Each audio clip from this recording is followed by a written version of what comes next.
that's the target, that's my aim. Lord, protect me from my enemies.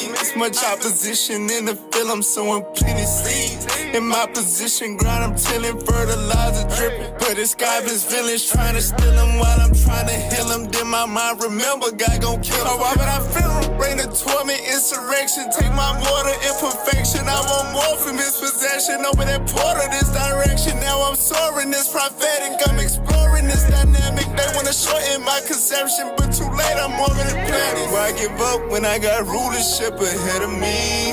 Kill this flesh, what they gon' do when sin is dead to me? Bother me now, I'm rising first. Keep me alive and I'm crushing your kingdom. Pushing the truth as long as I'm breathing. They can't take my soul away. No cold, I had colder days. Darkness was my path. I got light, I see, I know the way. I heard, I know the pain. Been through the storm, stood in the rain. The kingdom, that's the target, that's my aim. They can't take my soul away. No cold, I had colder days. Darkness was my path. I got light, I see, I know the way. I heard, I know the pain. Been through the storm, stood in the rain. The kingdom, that's the target, that's my aim.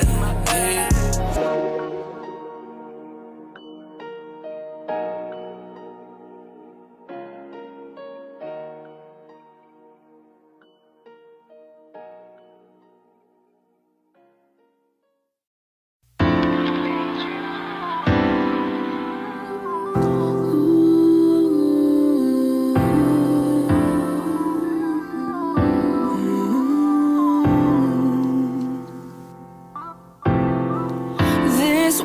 Will not be easy. Damn. I can't believe the devil got me again. But I won't lose this fight. I see the enemy. It's right there. The kingdom's waiting for me. So save me from losing myself. Breathe in me, your loss is my last chance. Restoring me with your commandments. Please save me from losing myself.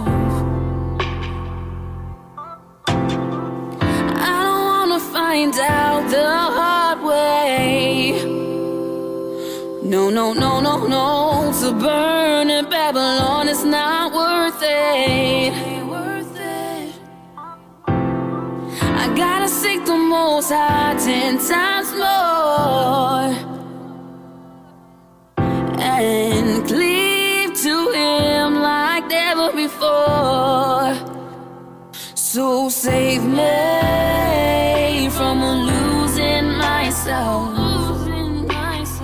Breathe in me, your loss is my last chance. Restoring me with your commandments. Please save me from losing myself.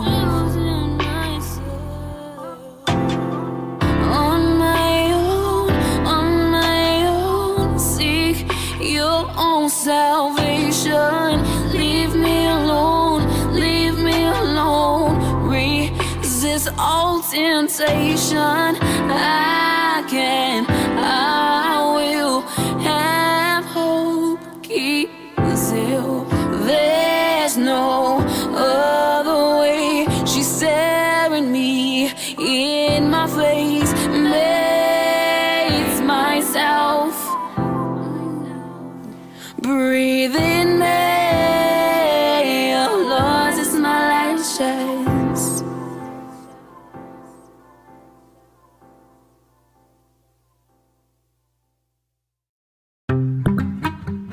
No, la 11ª hora, levantando los 12 tiros de Israel. Esto se quedó. Siento que estoy vivo.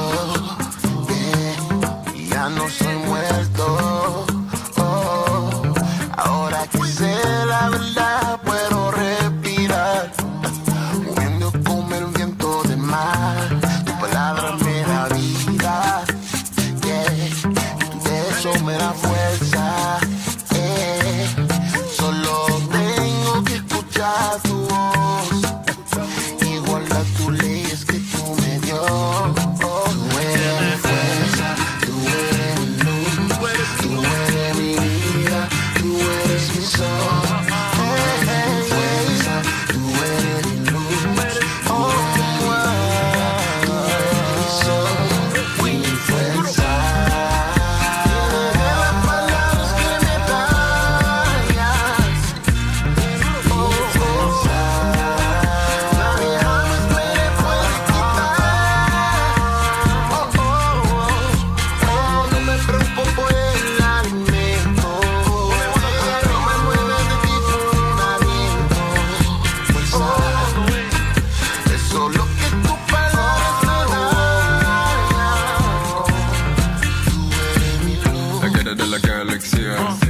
La fuerza, yeah.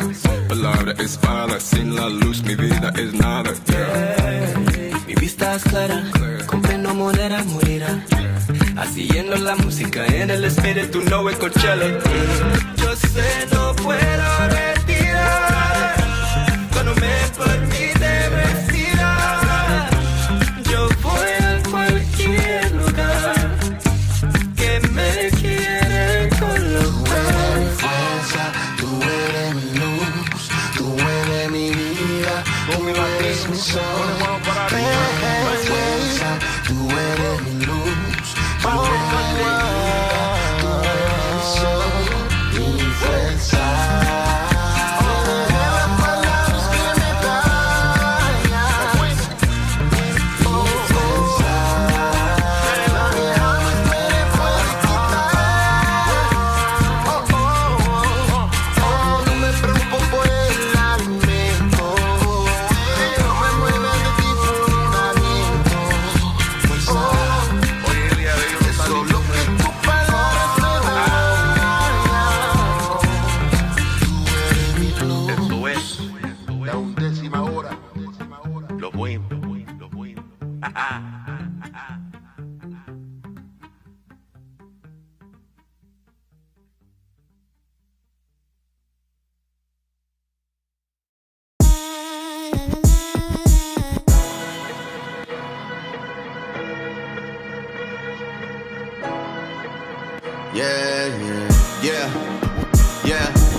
Count me out, go and say whatever you want. Go, yeah. But you know we gotta keep the thing going. You know it, you know it. We be on the road. Everybody knows we going on right. We be on the road. Everybody knows. Now tell me you know it. Till we make the living waters flood the whole earth. If you ain't trying to be a party, you can kick the dirt. You got faith without work, show me what it's worth. In tribulations and trepidations, we phone it home. He send the angels, they keep us cool when the heat is on. So while the heathen competing to take the Iron Throne, he'll come and tread upon their land like a firestone. Count me out, go and say whatever you want. Oh, yeah. But you know we gotta keep the thing going. You know it, you know it. We be on the road. Everybody knows we going on right. Yeah, we on the road. Everybody knows. Now tell me you know it. We've been on the road for the longest. Foxes have holes, birds are on this. Why you asking me about your stupid little money? I don't know your money. Oh yeah. Do you believe it? Do you believe in me? If you believe, then leave and go feed the sheep. Take it from me, if you just believe, you can move the mountains far away. So go, yeah, go, yeah, go, yeah. Go, yeah, go, yeah, go, yeah. My people gone to slavery, 5,000 miles away from me. Lost and confused, I'm sending you to go and stand for me. Go.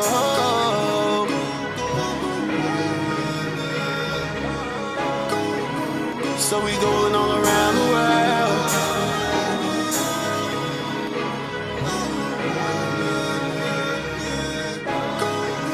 So we going all around the world. We be on the road.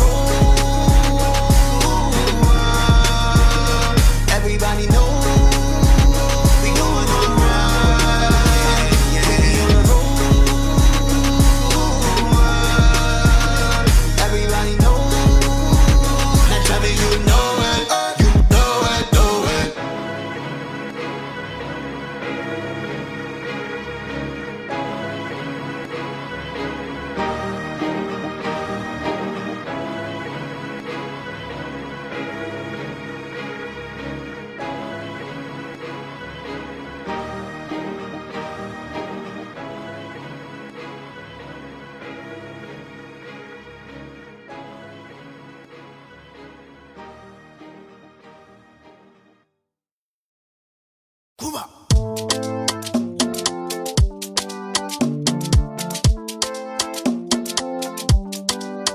Yo, Seal of Music, Levite Sound, Pepper Black. Leave all your cares behind if you wanna feel better.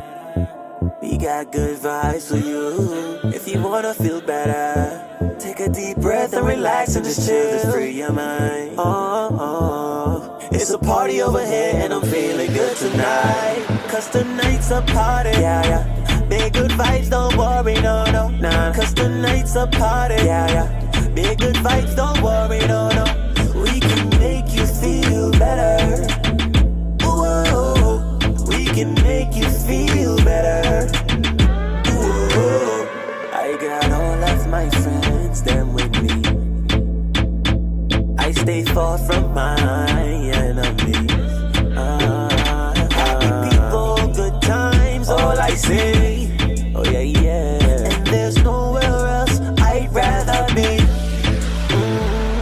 My love for this go deeper, it go deeper than the ocean. And I just can't get enough.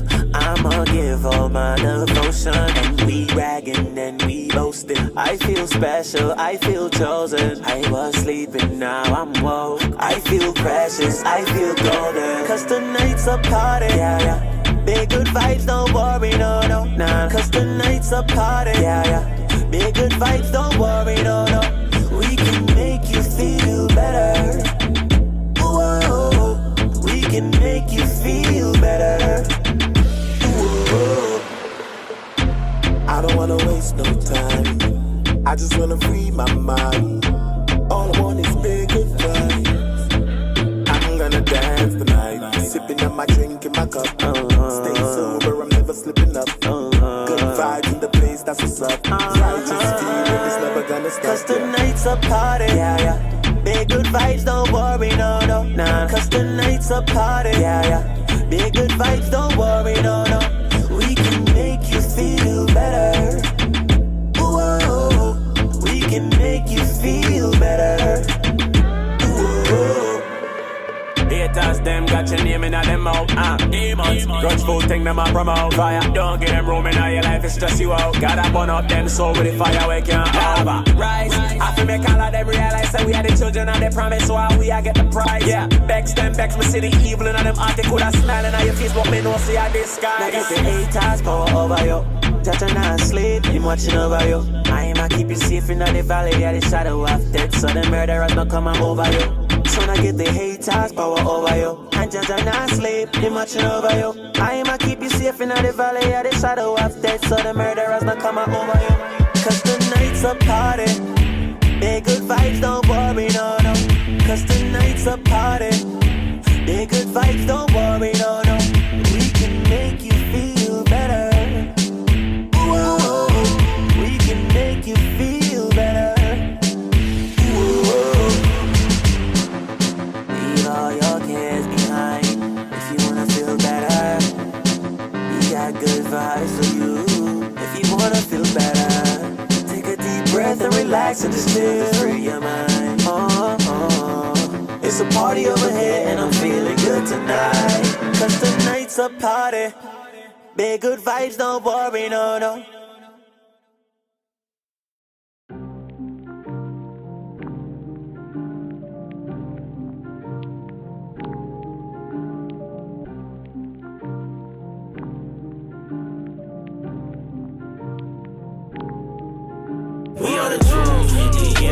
just getting started. We got to move. I got a fear of feeling stagnant. We in our groove, moving through the city like, they can't stand it. We are the Jews in the end, but we just getting started. We got to move. I got a fear of feeling stagnant. We in our groove, moving through the city like, they can't stand it. We the ones who gon' save the world. We the ones who gon' break the mold. Tryna get across what we worth.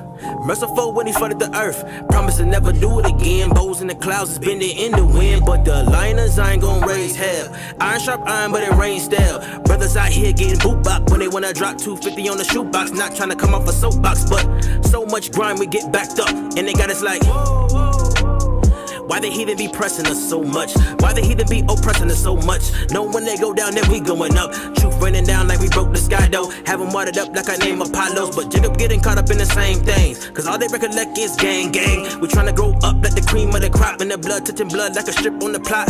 Y'all heard of imagination, but it's mixing up like a culmination of proverb.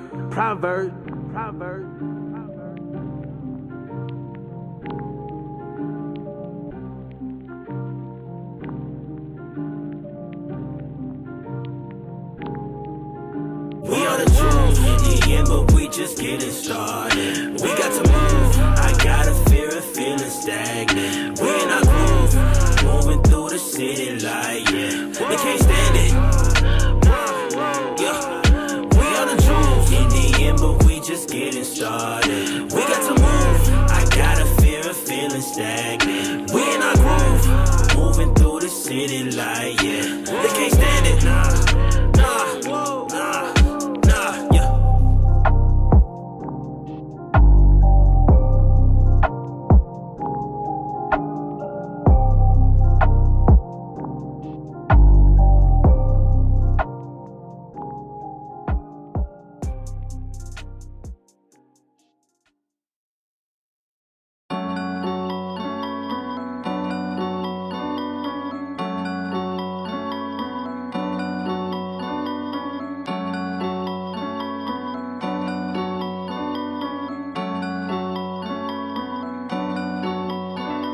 The heathen gnashing 8 teeth, cause we the Deuteronomy. Chapter 28, 15. Now we see through every scheme. The enemy, you almost had us. You uncircumcised bastards. You try to cut us down to fractions. All praises, welcome back to scattered. John 3:16 talking weak. Look how fast they quote Paul's speech. I laugh at all you religious clowns. John 18:20, sit down. We the only flavor, the light on the hill. A nation of savers. Who the hell is the man that still in secret? You envy, don't lie. Cause we the apple of God's eyes. We the chosen gods, elect your reign is over. Cause in fact our laws, Jehovah, all respect. When Christ return, a bloody mess. So blessed are they who keep the commandments.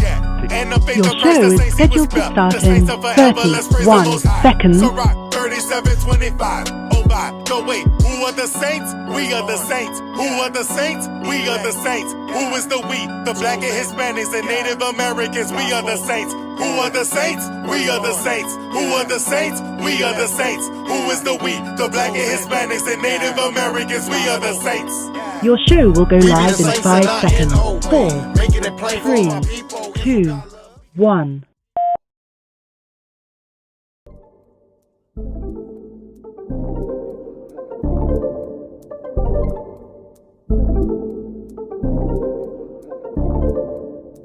It's that time again. Yeah. Ya es la hora. You know, power hour. Ponle atención, classes in session. Tune in for an hour, maybe more, that's a blessing. Learn from the captains and the leadership. Flee from religion, cause them churches never teaching everything you learn for your benefit. Line upon line is a requisite. Never take a deficit, yeah. That mean you take a loss if you stray from the way. You get the understanding if you study every every day. Apply what you learn and bless when you pray. It's one interpretation, man, it's say what it say.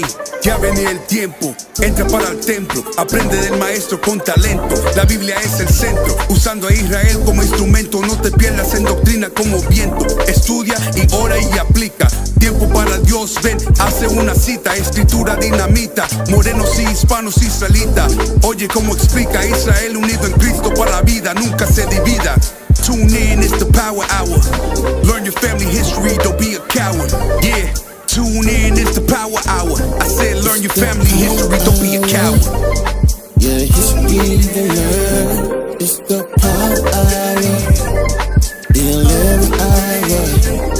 Tune in to your history. You know it ain't no mystery. Power hour. The 11th hour. You gon' learn your history. 11th hour. Power hour. Hey, shalom, shalom. Welcome to the Power Hour Plus. Yeah! In the building. We back in the building. No, you gotta say it the right way. Yeah. Ooh. We back in this thing. I feel strange. Why you feel strange? Hi, sir. How are you? What's your name? I feel like it's my first time. Man. I don't know where your hands were. I don't know if I want to touch your hands. They've been on the mixer I don't know. getting stuff ready. I know the mixer that everybody touches. Wow. Yeah, I'll give you a dap. How you doing, sir? Good to see you. How you doing, sir? Wi-Fi, Bluetooth, shalom. Good to see you. Shalom. Ahora pues, Carla. Ahora pues. I was going to say something else, but ahora pues. I'm going to remember. Oh, I'm Deacon Joshua. Yes, by the you way. are. Yes, you are. Who are you? Oh, shit, I forgot. Officer Shia. Officer Ruvain. Officer Tobias. In the building. Let's go. We back. Oh, this is a live show. This is live. Turn it up. Yes. Hey, where you from? Let us know in the comments where you from. A little more. Black, I'm blacker than black. Yo, because I'm black and I'm back. Yo, I'm black and I'm Man. black, and I'm black and I remember I went to see that thing. I was in high school. I went to see that in the movie Dang. theater. Oh, With my best friend at the time. His name was Heriberto. Oh, snap. okay. Heriberto Figueroa. We used to call him Wolfman because he was 14 and was balding Sheesh. That's and had a full beard. But he was balding, like he was thinning. Like his Teen hairline- Wolf? Like his Damn. hairline started up here. Like some of you brothers that you're 20 years old and your wig pushed back. And you be like, yes, sir. Yep. Yep. Yeah, baby, we live. That was good. We live up in there. Right. I know. I don't know. I said like today, we put Shalom, my jalapeno lover. Damn, they throwing shots.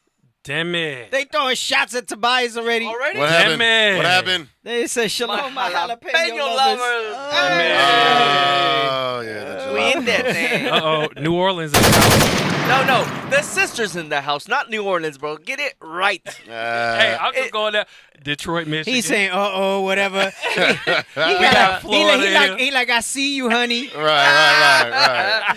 Is anyone else from New Orleans in the house so I can, Yeah. maybe. But as of right now, it's Right. only Hey, yo, the sisters. and all the other ones that was there, he gonna shout out New Orleans in the house. Right. It was just the first one on the screen. You know what I'm saying? We got Georgia. No.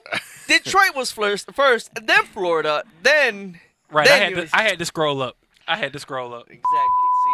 See? Look at this guy over here. I know the views is low. People got tired of reruns. Hey, y'all share. We live. Go share the link right now. Right. Y'all go share that link. Go y'all do see it. Y'all, the 178 of y'all watching. Right. We do more than that.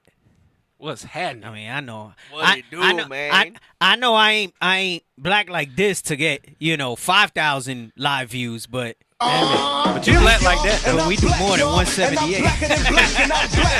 We got the Bronx in the house. Houston. Cali. Denver.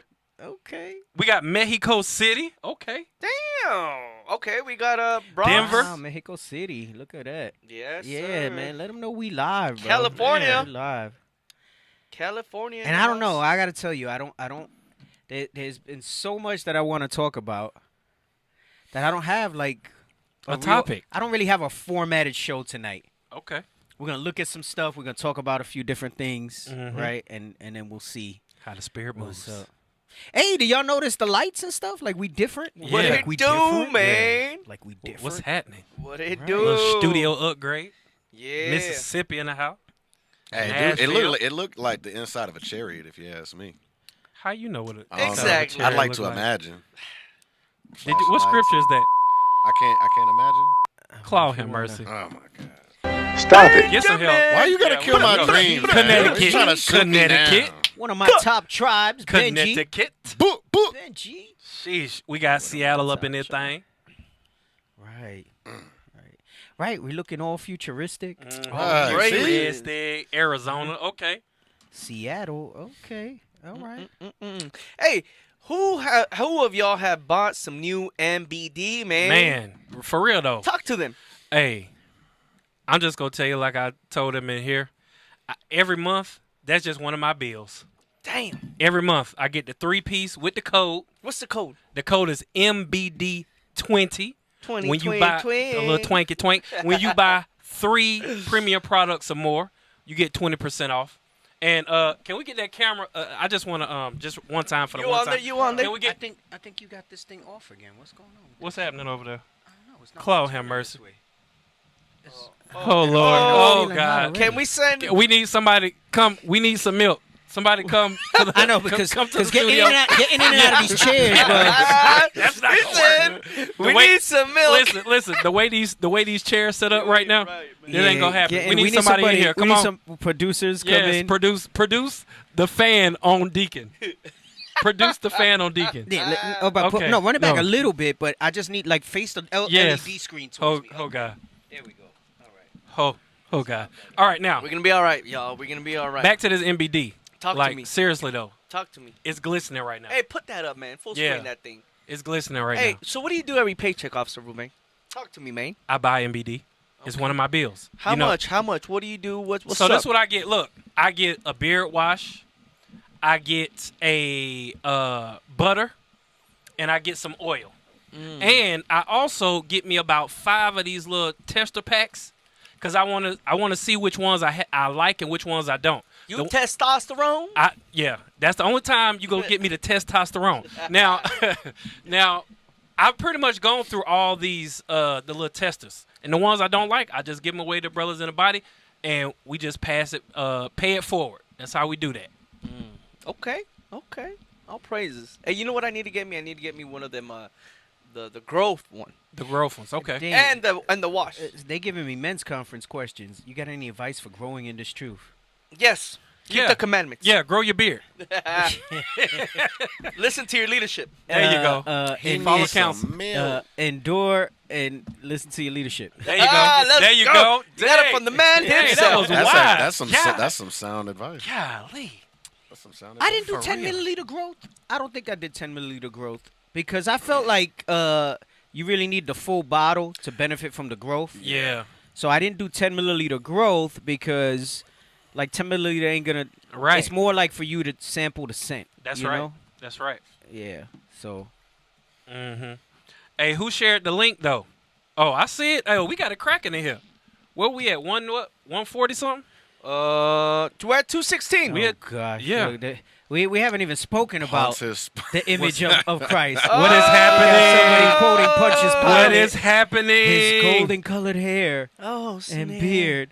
Okay, yeah. Oh God. But what PhD. what color did the Bible say his hair was? Right. Yeah, Wait, let's get that real quick. He's a All right, PhD. he's starting. He's a PhD. He's a PhD. Woo, Dr. He's a J. PhD. Should we get Daniel as well? Yes. Okay. Yes. Let's just do it. If it's just a book, I mean, if Right. it's just a book, why they shook? I don't know. Hey, I'm gonna leave you on there for a little bit. Just a little. Just a little. Just a we little. entertaining you a little bit. You Yeah. know what? We haven't His been on golden here. colored. So now Christ was blonde. That Man. don't even jive with all the other images that y'all It put don't. out. It don't. Just emotions that's We gonna take care of you though, over. Dr. Smithers.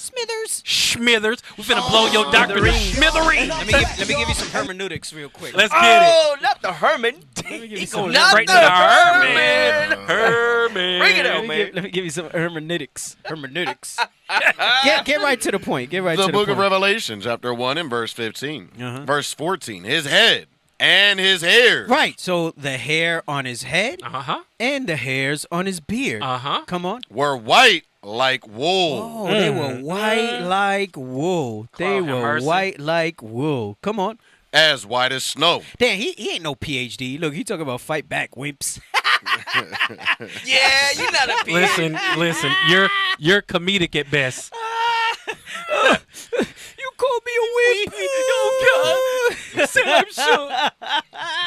Read it again. Come on.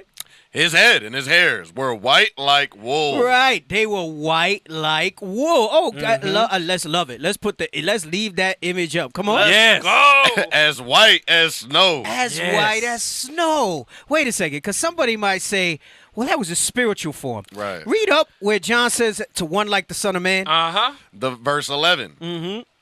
Saying, I am Alpha and Omega, the first and the last. Actually, verse 10. I was in the Spirit on the Lord's day, and heard behind me a great voice, as of a trumpet, saying, I am Alpha and Omega, the first and the last. And what thou seest, write in a book. And send it unto the 7 churches which are in Asia, unto Ephesus, and unto Smyrna, and unto Pergamos, and unto Thyatira, and unto Sardis, and unto Philadelphia, and unto Laodicea. Come on. And I turned to see the voice that spake with me. And being turned, I saw 7 golden candlesticks. And in the midst of the 7 candlesticks, one like unto the Son of Man. Oh, wait a second. So for those that say it was a spiritual form, he recognized them. This was John, his favorite disciple. That part. He recognized him. Dang. He like, that's my dog. So he knew who it was. Stop it. He knew who it was. Are we going to keep reading to 14 and 15? I want to read 14 and 15. Yes, sir. Okay. Go ahead. Come on. Yes, sir. Clothed with a garment down to the foot, and girt about the paps with a golden girdle. Right. Don't let nobody see, because Right. this ain't for Smithers. Right. All right. Smithers. This is for some of y'all who might see that and be shook and Right. say, well, wait a second. He posted a quote about Pontius Pilate being that Christ looked like the golden boy. Right. Can you look up a white Yeah. golden Christ? Yeah. Get the white, golden Christ. The golden white, Christ. blonde Christ. The golden child. Go ahead. Read. Verse 15. And his feet like unto fine brass, as if they burned in a furnace. Oh, wait a second. I'm going to stop here for a second. Just for a second. Let them cook. Because they try to say, because they can't dispute the brass. Right. Right. The brass, right? We could put that up, right? And you put images up and you see the image of the brass, right? Right. So what they try to say is that it was like burning, glowing. Right. But it doesn't say burning. It says burned, Burnt. past tense. Yes. As if they burned in a furnace, right? Yes. And listen, don't try to get all nuanced with your grammar. It's past tense, meaning it was burnt, right? So if anything is burnt, that means it's dark, as if it burned in a furnace. Because why did it say as if it, and his feet as fine brass, as if they were burning in a furnace? Right. Right? He says as if they burned in a furnace, right? Go ahead, come on. As if they had burned in a furnace, and his voice as the sound of many waters. Right, so you take brass and you darken it, and you get something akin to what we're showing there. That's part. right. Something akin to what we're showing there. That's a beautiful shot. Get Daniel real quick. Can I get Oh, one more yes. before we go to Daniel? Go ahead.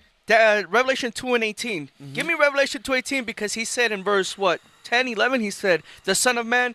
Let's see who he's talking about. Y'all could, he's just clogging the chat Yeah, now. Y'all could yeah. get him out. Yeah. Have a good night, brother. Have a good night. Repent. Thank you for visiting. Thank you for the view. Thank you for the Yeah. view. Thank the you for the comments. engagement. Thank you for the Yes. chat Appreciate engagement. it. Your algorithm Right. helps Man. us a lot. Thank you for the algorithm assist. The book of Revelation, chapter 2 and verse 18. And unto the angel of the church in Thyatira, write, these things saith the Son of God. The who? The Son of God. Uh-huh. Who hath his eyes like unto a flame of fire. Uh-huh. And his feet are like fine brass. So who's he talking about? The Son of Man? The Son of God. Man, come on. And I'm black, y'all. We studied this, blacker bro. than black, and I'm black, y'all. Can we get Daniel? Let's Get get it. Daniel. Bring it out. Here, let's put that one up. This is the book of Daniel, chapter 10, verse 6. His body also was like the beryl. His garment was green. Okay. come and on. his face as the appearance of lightning. Ooh, because it came with power. With that veil. That's the way like Moses came down. Right. And his glow was so strong. Right. They couldn't That's behold how him. Christ came. They came. It's like, damn. Go ahead, come on. And his eyes as lamps of fire. And his arms and his feet. Oh, his arms and his feet. Come on. Like in color to polish brass. Right? He's black, y'all. Hey, don't forget Hebrews 13. You're low. You're low. You're low. You're low. You're real low. Go ahead. Come on. Don't forget Hebrews 13. And the voice of his words like the voice of a multitude. So he ain't sound like no Hebrews wimp. 13. You want to bring Hebrews 13? Let's get that. No, just Google like a blonde Christ. I'm sure they got a picture on there.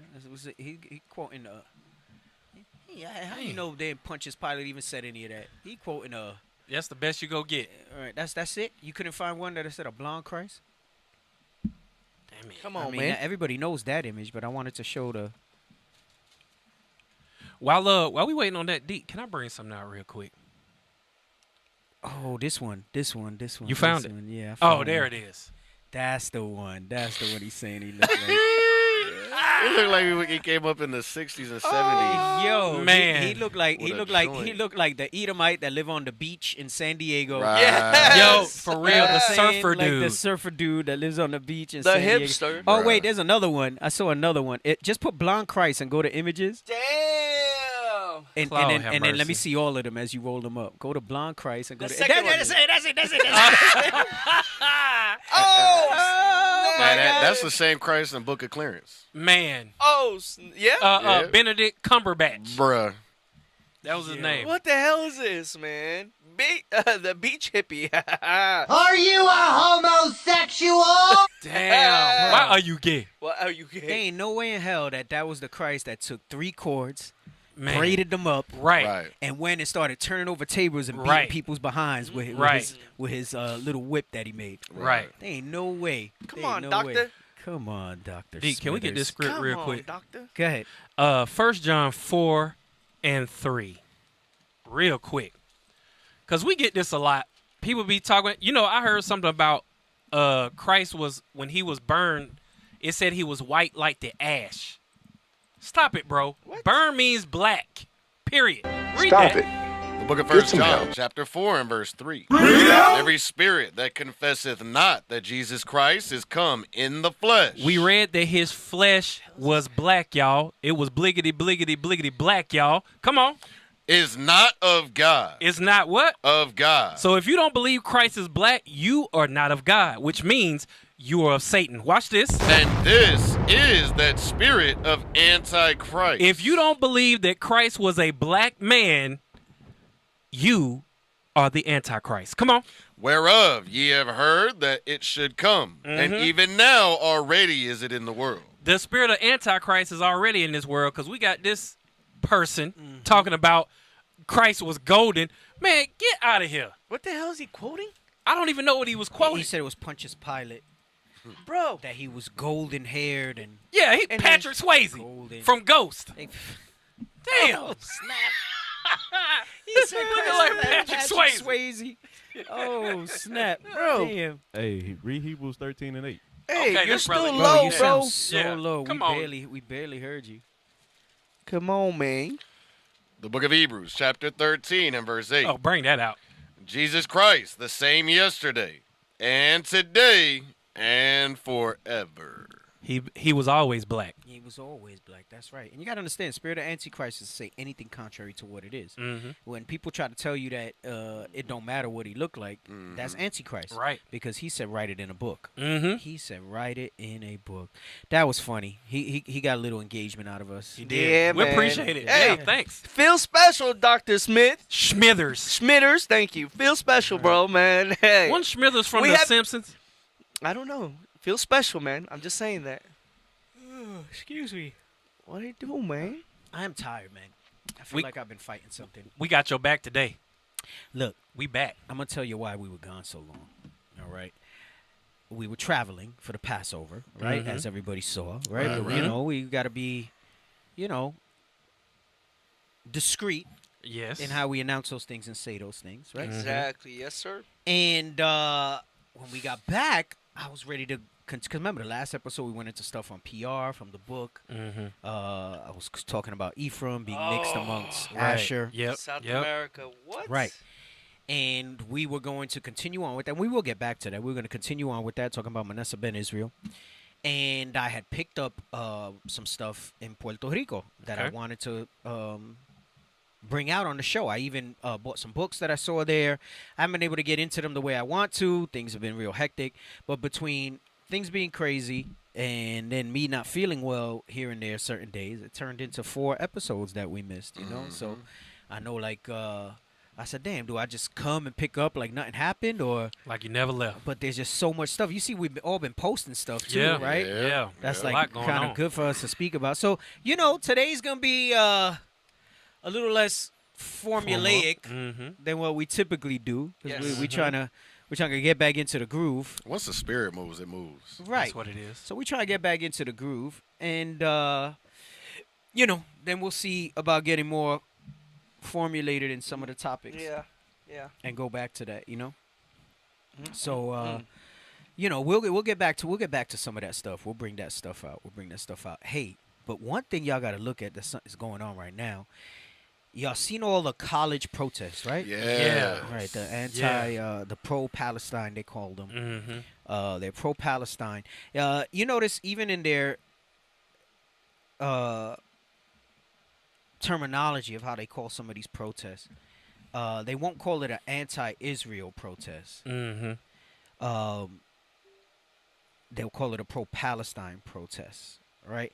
And that serves like 2 things subconsciously to people. They're like, oh, look at these people supporting, you know, for the ones that are hard supporters of the state of Israel and that Zionist state, they'll get all kind of defensive about it.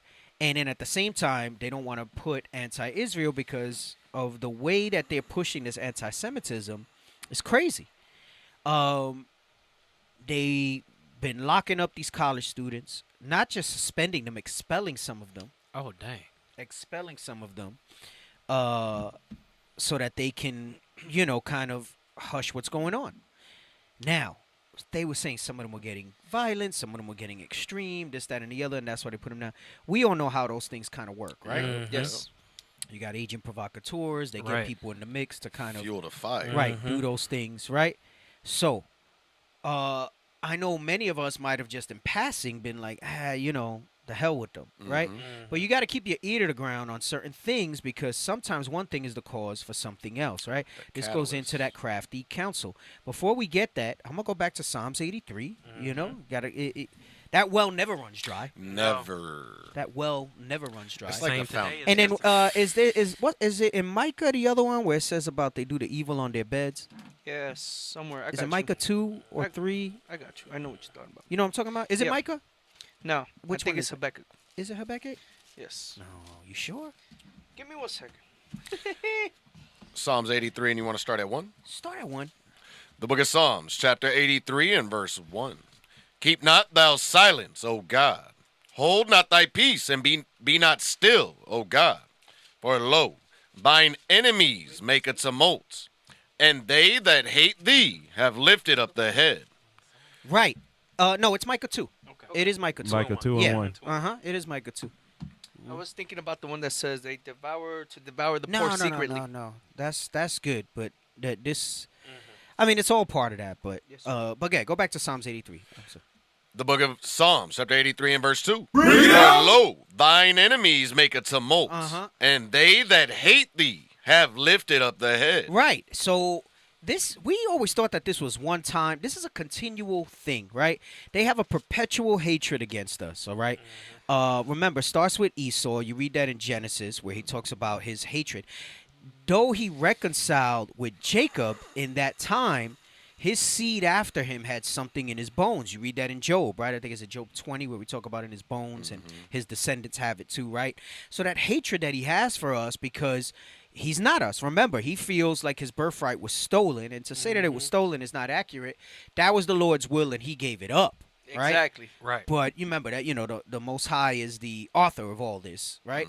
But it wasn't stolen from him, right? He was guided by the Lord to do it this way because he had to plant this seed of perpetual hatred. And before you go back into Psalms 83, go to 2 Maccabees. Is it 6 and 9 is where it talks about Jacob as the end and the beginning? Now 2nd Ezra. Second Ezra. That's what I meant. Second Ezra. The book of Second Ezra, chapter 6 and verse 9. No. Hold on. I want to go there first. Let me see. Start at 1, and then we'll jump. Verse 1. And he said unto me, in the beginning, when the earth was made, before the borders of the world stood, or ever the winds blew, before it thundered and lightened, or ever the foundations of paradise were laid, before the fair flowers were seen, or ever the movable powers were established, before the innumerable multitude of angels were gathered together, or ever the heights of the air were lifted up, before the measures of the firmament were named, or ever the chimneys in Zion were hot. Come on. And the present years were sought out. Hey, and do you know why the chimneys in Zion were hot in the heavens, right? Because they forged weapons up there as well, okay? Go ahead, come on. Verse 5. Spiritual weapons. Remember, it's a mirror. So, you weren't here for that gosh. class. No.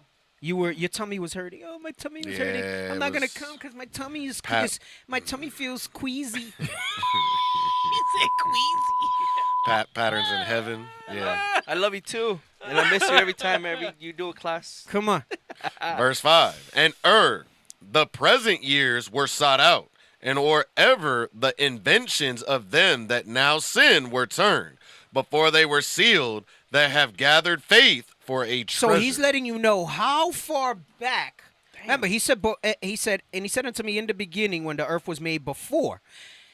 He's saying, I'm telling you, before all these things, this was devised first before action was taken on any of these things. Go ahead, come on. Then did I consider these things, and they all were made through me alone, through none other. That's Christ, right? That because he's the one who made everything. Remember, you read that in is it Psalms 8, where it talks about wisdom? Proverbs 8, where it talks about the brush and all of that, right? Go ahead, come on. By me also they shall be ended. Right, because he's the one that's going to, he's the beginning and the end, right? Now, he's saying before all these steps, this stuff was considered. What is he talking about? Jump to verse 9. Damn. Verse 9. For Esau is the end of the world. Start at 8, sorry. Verse 8. And he said unto me, from Abraham unto Isaac, when Jacob and Esau were born of him. I'm sorry. Jump to verse 7. Verse 7. Then answered I and said, what shall be the parting asunder of the time? Right. He says, before I laid all this out. Now let me try to paint a visual for you, right? Because people get bugged out. I'm bugged out already. Before they build the sets for a movie. Thank you. Okay, come on. Before the stage crew builds the sets for a play or a movie. Mm-hmm. Before the wardrobe picks the costumes. Right. Before they cast for the actors. Mm-hmm. Damn. There has to be a script. Right. And they choose a hero and a villain. Mm. They choose a protagonist and an antagonist. Mm-hmm. Okay? And then once they have the story down, locked in, then they build out the environment that they want this story to happen in. Uh-oh. Damn it. Meaning before creation was started. I got you. Before God sent Christ to create all that was created, he had the end in mind. He had the whole set. So this gives you detail of where he says he saw the beginning from the end. From the end from the beginning. Right. This gives you the detail of that. Get that verse too when it says that? Because 46. that just tells you, and you say, yeah, okay, so he saw the end. Mm-hmm. But what you fail to realize, and this is why I say I got to give you the example of the movie set or whatever. Right. You don't start building something until you know what the story is, right? Right. So, for example, you're going to do a story about London, right? And you don't just start building the London backdrop because where in London is it going to take place, right? Are we going to use Big Ben? Are we going to use the Ferris wheel, the freaking bridge that they got, the London Bridge, and all that stuff like that? That Ferris wheel and stuff. Like, where are these scenes going to take place? Mm-hmm. Who's going to be the good guy? Who's going to be the bad guy? Who's going to be the supporting characters? What's going to lead to this? You don't build these things out. You have to write it out. It has to be considered first before you build the whole thing, right? So wait, we're living the first movie ever made right now. Yes. Come on, man. I would say it's more like a series Right, right. You know, they talk about like a Simpsons has been series on of for just- like 25 years or whatever it is. Binge watching. Damn, we binge watching. This is the series. This is the Truman Show. Right. Damn it. Right? Get me that in Isaiah. 46 and 10. Uh-huh. The book of Isaiah, chapter 46, verse 10. Come on. Declaring the end from the beginning. Right, the end from the beginning. Now, when you think about that, you're like, oh, wow. Damn. You're like, wow. The end was declared from the beginning. Right. And we just, our minds, but when you sit down, right, and like you savor the bites. Right? And the bites being when you read these verses and you savor the bites. Because a lot of times, remember, we just go to 9. We just go to 9. We just go to 9. Yes. Right? All of us in leadership in various forms the past couple years have been bringing things out of this chapter. Right? But you just kind of, but it starts with this, what you read in Isaiah. Quote it, read it again. Isaiah chapter 46, verse 10. Declaring the end from the beginning. Right, declaring the end from the beginning. Is that it on that? And from ancient times, the things that are not yet done. Right, and from ancient times, the things that are not yet done. What you fail to realize is that you think the ancient times is when he prophesied in Genesis about one from among you would be raised up. You think the ancient times is going into Ezekiel and all that stuff. And yes, it is. But even before that. Before Genesis 1 and 1. Right. Genesis. Go ahead, keep reading. Is that it? And saying, my counsel shall stand. And I will do all my pleasure. And I will do all my pleasure. Because this was, what do they tell you when somebody finished, this is my masterpiece. This is my grand opus, right? This is the thing that I put down and I put everything into, right? And you say that and you go, oh, damn. And then you come here and you start at verse 1 again now. Come on. The book of 2nd Ezra, chapter 6 and verse 1. And he said unto me, in the beginning. Right? In the beginning. Come on. When the earth was made. Before the borders of the world stood. Come on. So he's telling you, before I did this, before I said, let me make the earth and everything else in the beginning, he's saying, when I made the earth, what happened before those things was this. Come on. Before the borders of the world stood, or ever the winds blew. Come on. Before it thundered and lightened. Come on. Or ever the foundations of paradise were laid. Right. Now, if you wanted to and you wanted to get real articulate to this, you can go into creation and number those days based on what he said here. Before this, before that, before these things, right? Go ahead. Come on. Verse 3, before the fair flowers were seen, or ever the movable powers were established. He's talking about the elements. He's talking about those things, right? He's also talking about worldly powers that he set up. Go ahead, come on. Before the innumerable multitude of angels were gathered together. Right, because we know that it says male and female created he them. Everything is done with counsel in heaven, right? You read that in various parts of the scriptures, right? And it talks about the host of heaven. You read that in Job, right? You read that, is it Kings? Where it puts the lying spirit, right? Spirit, yep. And you see how there was always a counsel. It was no different, right? So he made all this that he made, right, in the heavens. And he said, before I bring this thing down into the earth, he said, we got to make a protagonist and an antagonist. I can't just create this stuff just because. The world will have you believe it's so beautiful. He just made everything. He just made everything for everyone, right? And the scripture doesn't teach us that, okay? The scripture tells us that the world was made for our sakes, okay? And they were made to be his instruments to fulfill his will. Just like in somebody sitting down and writing a script, right? Now, vessels of honor, vessels of dishonor. Jump to verse 6. Verse 6, then did I consider these things. Then, in those ancient times, did he consider these things. Come on. And they all were made through me alone, and through none other.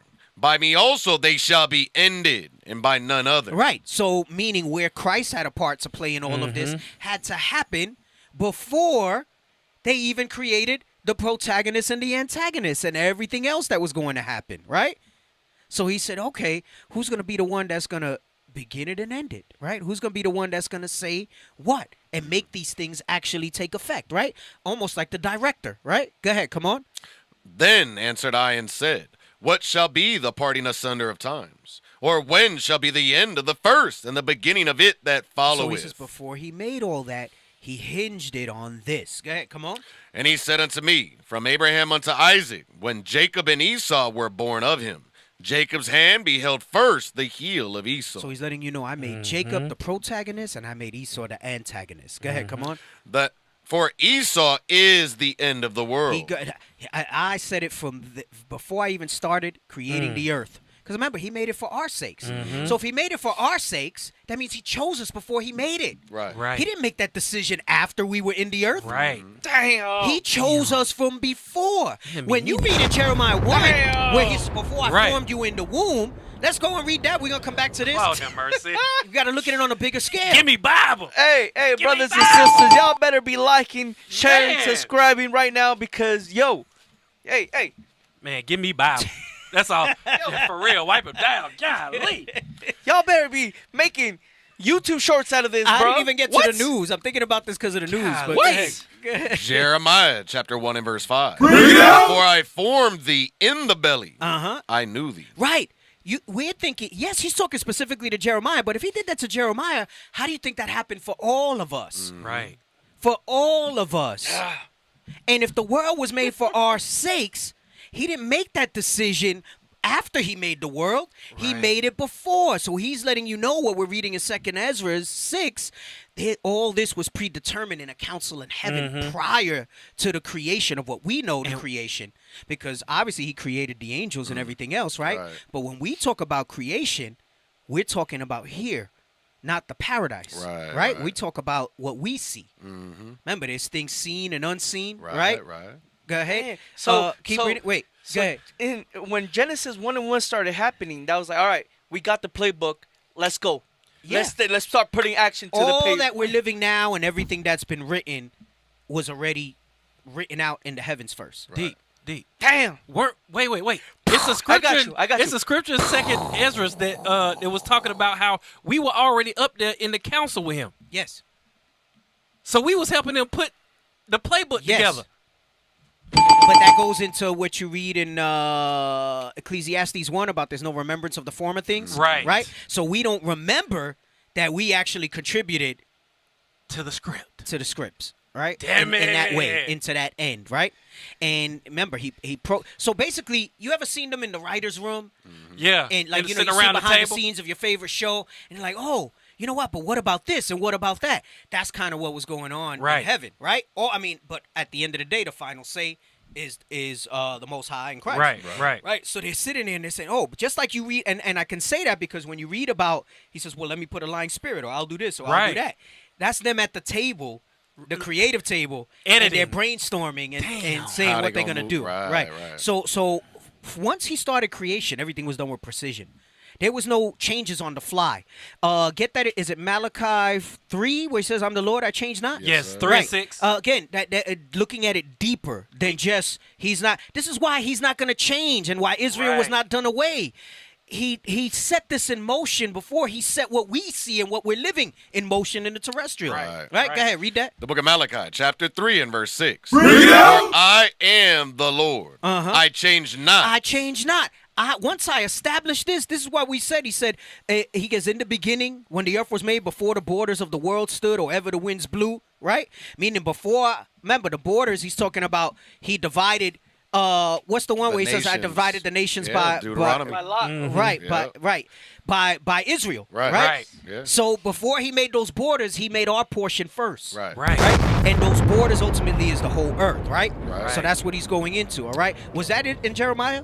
Read that again. Jeremiah chapter 1 and verse 5. Come on. Before I formed thee in the belly, I knew thee. And before thou camest forth out of the womb, I sanctified thee. Before everything, he had everything set up. Go ahead, come on. And I ordained thee a prophet unto the nations. And he ordained us, just like he ordained Jeremiah a prophet unto the nations, he ordained some to honor, some to dishonor amongst us. Right? Remember, it says in every great house. So there's so much more layers when you read these scriptures. And it's not that breakdowns have ever been wrong. It's that we're seeing the depths of it now even more. And in his nuance of how he did that, he was able to make things double. He was able to make that. That's why you can use it for this. And then when you look at earth, as it is in heaven. Right. Exactly. Right. So now we're speaking of bigger things, grander things, right? Let's go back to 2nd Ezra 6 and read 8 again. The book of 2nd Ezra, chapter 6 and verse 8. He said unto me, from Abraham unto Isaac, when Jacob and Esau were born of him, Jacob's hand beheld first the heel of Esau.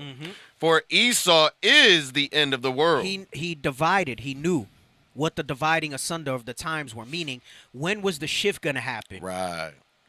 That I was going to establish my people for eternity. When death and hell would be cast into the lake of fire. Go ahead, come on. Damn. And for Esau is the end of the world, and Jacob is the beginning of it that followeth. Right. So remember how I was bringing out about sin came into the world, and that's when death happened? All that was planned. Remember, he changes not. He didn't make things on the fly. Right? He knew that Adam would err. That's why you read Paul when he says the first Adam by his death in Romans and all of that, right? He knew all that was going to... Jeez. He's like, let me get some. I felt like, I know it's a digital soundbite, but sometimes I feel like he hitting it back there like hard. Like he's smashing it. Like, yo, I'm part of this. You rang? Benson? Yes, I'm here. Can y'all hear me? Yes. All praises. Somewhat, but yes. Lying to Judah said, if I was still smoking weed, my wine would be on one for real. Right. Those are the type of conversations you be having, like, all high. Be like, yo, remember last weekend, bro? Yo, wow. What's up? What's up? Go ahead, Nathaniel. Go ahead. Yo, so is this like on, I always referencing, like on the Eternals, when Harrison was talking about how he formed the worlds for his specific reason to bring forth the next celestial, and he would use the humans as energy sources, and he wiped the memories of the Eternals. Right. Right, and what that shows you is that was really like supposed to be like a rebirth, right? But you know, like it's all symbolic. But what they do, they rebelled against them to prevent the kingdom of heaven coming to earth, right? So same type of mindset. Again, read verse 9 again. Verse 9. For Esau is the end of the world, and Jacob is the beginning of it that followeth. Right. Go ahead. Read on. The hand of man is betwixt the heel and the hand. Other question, Esdras? Ask thou not. Right. He's saying everything is about that. That's there may be other things happening. Right. But it all is because of everything's about what happens between Jacob and Esau. Which, the reason I went that long road to say that is I was going to say, don't sleep on anything that happens in regards to Israel, the Israelis, the Jewish community. Right. Because it pertains to us. Right. In one way, shape, or form, it pertains to us. And that conflict and that battle, right? All of it is based on that. Hold on, I just want to double check. You can say something. Hey, Okay. I wonder if the brothers and sisters notice the lights change colors because the studio getting hot. Yeah, it's getting hot. The studio getting hot. So works by temperature. So wait a minute. So Esau never had a chance. No. Ever. Hell no. Never, ever. Never, ever. And you read that in Paul's writings. Hey, in the New Testament. Hey, in Romans chapter 9. Man, Hey. Hebrews 12:16. Yeah, exactly. Can we get Hebrews 12:16? Hold on, my teeth get white. Damn. Let me get that real quick. Hebrews 12:16. The book of Hebrews, chapter 12 and verse 16. Lest there be any fornicator or profane person, as Esau, who for morsel of meat sold his birthright. Wait, he did what with his birthright? For one morsel of meat sold his birthright. Listen, the Spirit was put on him to sell his birthright. Come on. For ye know how that afterward, when he would have inherited the blessing, he was rejected. Guess what? Up in heaven, they were like, you know what? We're going to have him sell his birthright, and then he going to try to do what with it? Come on. Read that part again. For he found... Let me start over. Verse 17. For ye know how that afterward, when he would have inherited the blessing... Remember, he was like, do you not have a blessing for me, my father? Come on. He was rejected. Uh-huh. For he found no place of repentance. Go ahead. Though he sought it carefully with tears. There's absolutely nothing he can ever do. Right. Period. So now, I want to show you something. All right, I'm not gonna go into it real deep because I don't have my notes to do the times. All right. But this goes with what we just read in 2 Ezra 6 and 9 and 10. Let's read that again first. The book of 2 Ezra, chapter 6 and verse 9. Yep, 9 and 10. For Esau is the end of the world, and Jacob is the beginning of it that followeth. The hand of man is betwixt the heel and the hand. Other question, Esdras, ask thou not. Right. because he's saying remember, we just read from 1, we precepted some stuff. This was ordained from beforehand, right? When he says I change not, he's not making this up as he goes. Right. How do you think he could say none of these shall fail, none shall want or make? It was already locked in. It was locked in. It's the script just being played out. From before Genesis 1 From and before 1. Genesis 1 and 1. Now, go to Daniel 9 and start at 25. I'm not going to get into the times because I would need my notes to say it properly. I don't want to confuse anybody. And remember, scriptures have double meaning. So this is for literal time periods, but it also ultimately deals with the end that we're talking about, right? With Jacob, the beginning and the end. All right, go ahead. Come on. The book of Daniel, chapter 9 and verse 25. Read it out. Know therefore and understand that from the going forth of the commandments. From when I made the earth and then the breath of life was breathed in and the commandments were in. So from the going forth of the commandment, go ahead, come on. To restore and to build Jerusalem unto the Messiah. And the Messiah, the prince, shall be 7 weeks. Now, these times have specific times. Bishop's gone over it. Yeah. I remember some years back, Deacon Akdan was going over it with me, but we were walking and talking. I couldn't write any of this stuff down. That's why I said I would need my notes to articulate it properly. I'm just looking at it from a broader sense. But okay, come on.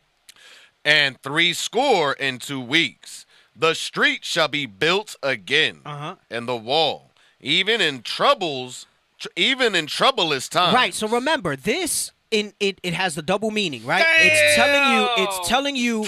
This goes into what we're talking about everything have ordained from. How do you think he could say after this much time, right? And remember, this isn't our time. This is the time that the Most High ordained, right? And there's a difference in how. Remember, weeks don't always mean weeks. They can mean years. They can mean thousands of years. A day can mean 1,000 years, right?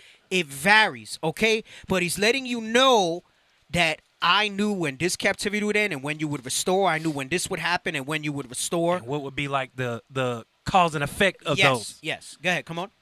Verse 26, and after 62 weeks shall Messiah be cut off, but not for himself. Right, Christ's sacrifice. Go ahead, come on. And the people of the prince that shall come shall destroy the city and the sanctuary. That's when 70 AD, right? When Jerusalem fell and we all fled into the mountains, into Africa, right? And other parts of the earth. Go ahead, come on. And the end thereof shall be with a flood. Come on. And unto the end of the war, desolations are determined. Right. This is talking about Rome, right?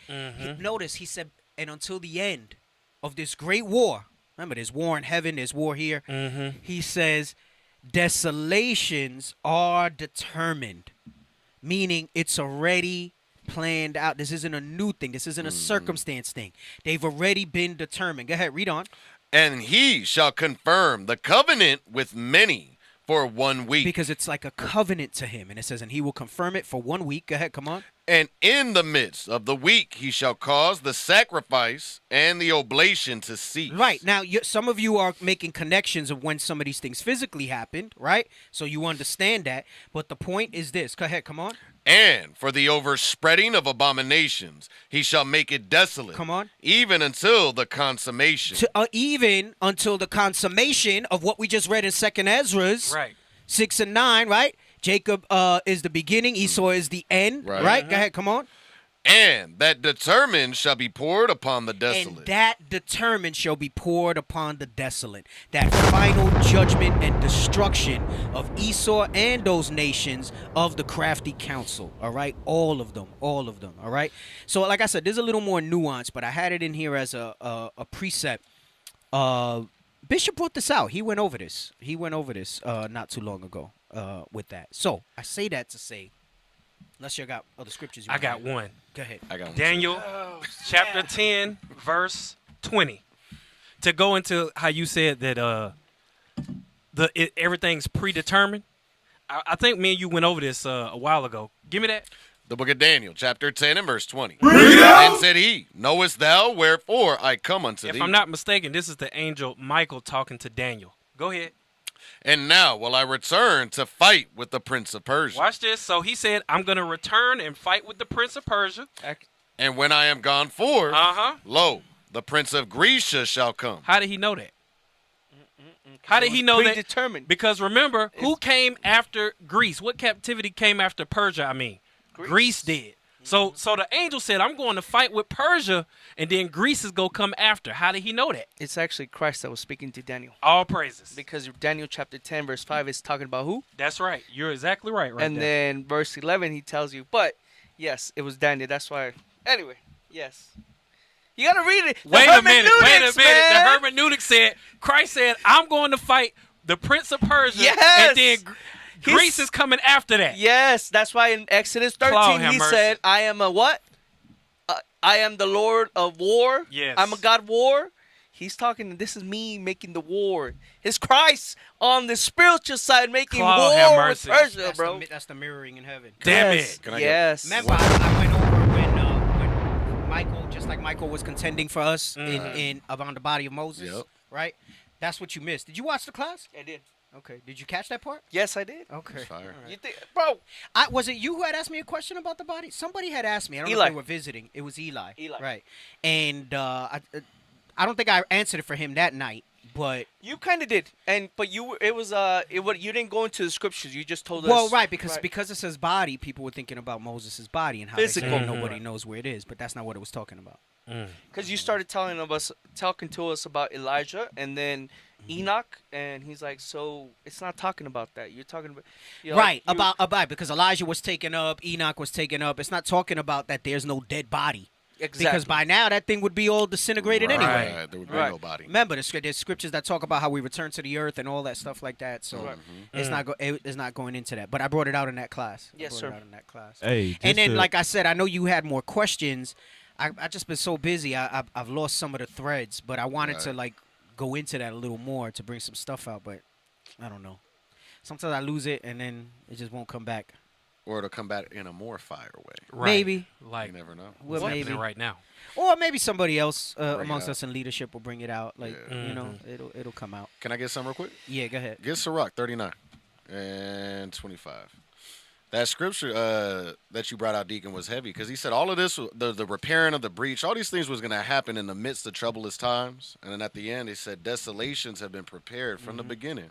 Oh, well, that was a good one. In Numbers 23:19, it says, neither is he not the Son of Man that he should repent, meaning to change. I don't mean repent of sins. It just means I changed. Yeah, I'm not going to feel bad later. Right. And say, oh, no, I made Esau too, and look at the way I'm going to destroy them. Right. Damn, that is. Let me stop. That's a good one. I like that. 23:19 Numbers.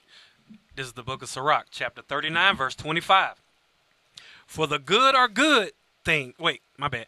For the good are good things created from the beginning. So this is the same thing we've been talking about from the beginning, before it was even spoken, before we were formed in the womb. The good and the bad were already determined. Those, the vessels of honor, the vessels that were to dishonor, right? So from the beginning, good things were created for the good. Read. So evil things for sinners. Those same things that were created and intended for good to the good, it was also created for sinners, right? And you can read down what those chief things of life are, right? But go to verse 33. Verse 33. All the works of the Lord are good. Start at 32. 32.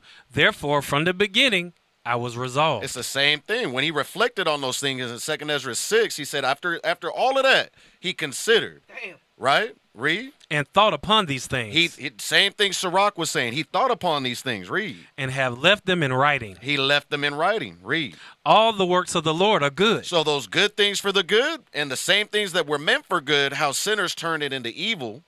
Right? Read. And he will give every needful thing in due season. And that's those spirits that were created for vengeance, wrath. You read that in verse 28. Everything there is outlined. Those desolations. It's a heavy thing. That's right. What's the other one in? Is it in one of the Gospels? There's one that talks about if a bird fall from the sky, he knows about it and stuff like that. Matthew. Right. And then get me the other one where it says our life is like a vapor, and that's why we say the Lord willeth. Yes, sir. What is that? Matthew about fear not them that can kill that. Oh, that's 10:48. 10:28. 10:28. Yeah. So you read down and it tells you that it's verse 29. Read verse 28. You getting that one? I got that one. And then James. I want James. 10:28. Okay. This is the book of Matthew, chapter 10, verse 28. Read it out. Fear not them which kill the body, but are not able to kill the soul. But rather, fear him which is able to destroy both soul and body in hell. Go ahead. Are not 2 sparrows sold for a farthing, and one of them shall not fall on the ground without your Father? Right. So what he's trying to tell you here is that you have to understand the authority. This is why he says, fear the one that can destroy body and soul. Right. It's not just something like, oh, your soul ceases to exist. You have to understand that because the way this stuff was determined, preordained, predestined, the way all this stuff was set up, he said, even the sale of those 2 sparrows and one of them dying, he goes, I knew that was written out. He said one was going to be sold and one was going to fall on the ground and die. So the she-bear and the lions that came and ate them kids. Omniscience and omnipotence, right? Look up omnipotence. Yo. And omniscient. Oh, what? I think when I did the class, I went over omniscient, right? Yes, you did. Yes, you did. I don't think we realize the power. I don't think we reflect on the power. You know what? I gotta run back. I gotta see if I have the notes for it. The Great and Terrible God. That was a cool class. Yeah, I gotta bring that back. Cool. I gotta bring that back. All right, I want omnipotent. Right. Read the definition. Omnipotent, having unlimited power, able to do anything. Right. So when we say Almighty, Most High, and everything, the word is omnipotent, right? To be a god is omnipotent. I was using the example in the class I did that, you'll see these superheroes with powers, and some of them got like OD powers. Right. And they'll say they're omniscient, they're omnipotent.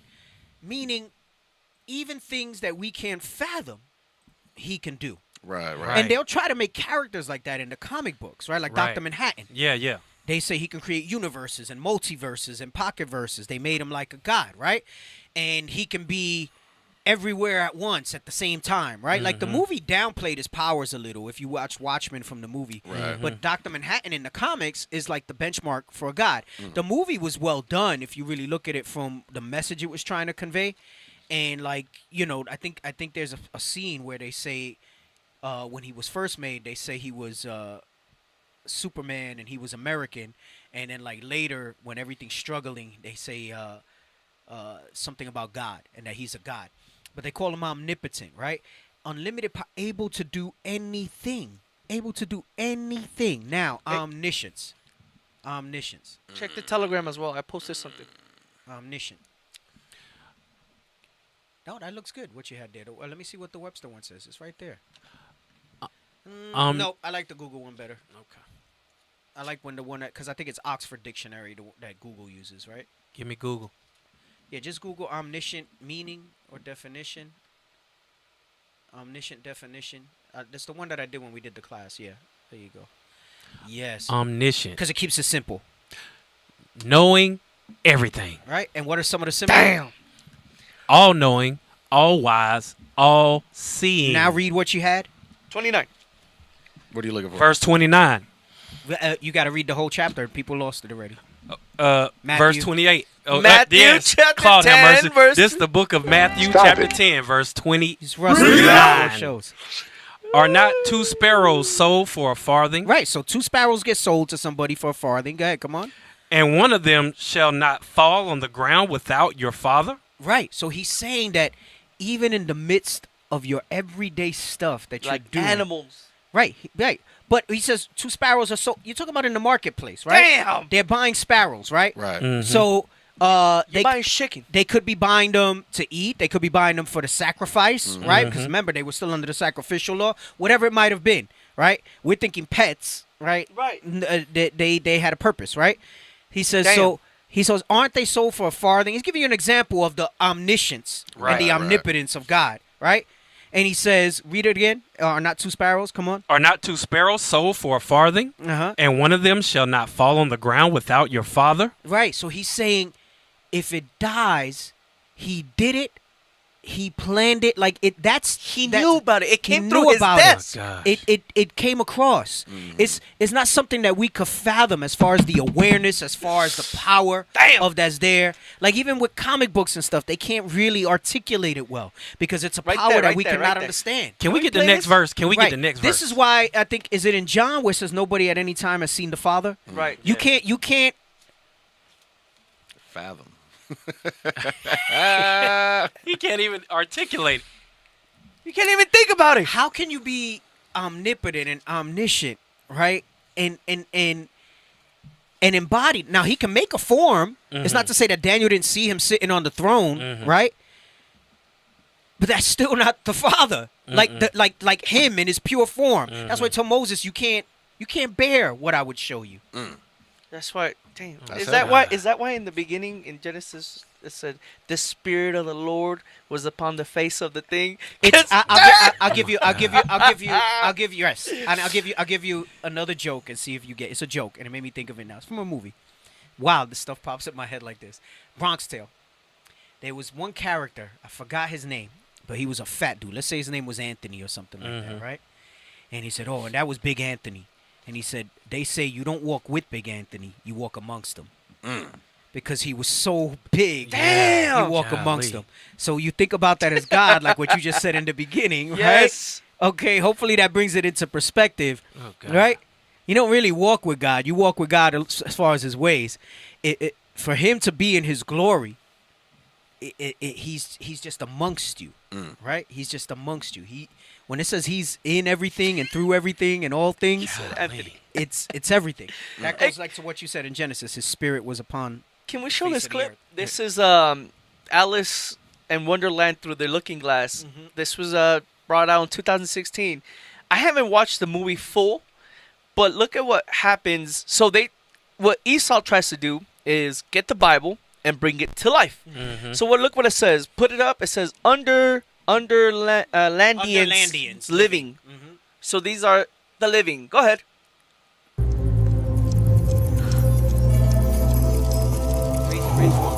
Turn it up. Who has taken the last talk? Stop. Go back a little and put the subtitles because you got to see what he says. He says. Well, we got the fair use too. Oh, that's right. So Go you ahead. have to read it. Go ahead. Play. There we go. See? What are you doing? Wait a second. Man, it was ordained from the beginning that was going to happen. What? I didn't even know that. Wait a minute.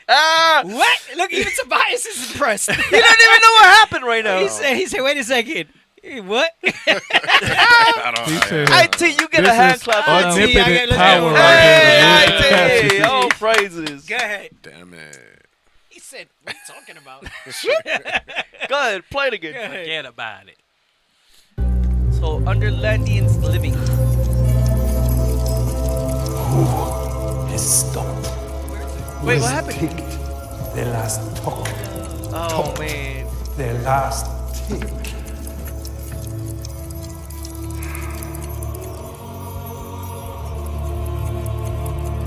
Those are all souls. Right. Spirits. Brilliant. Henkel.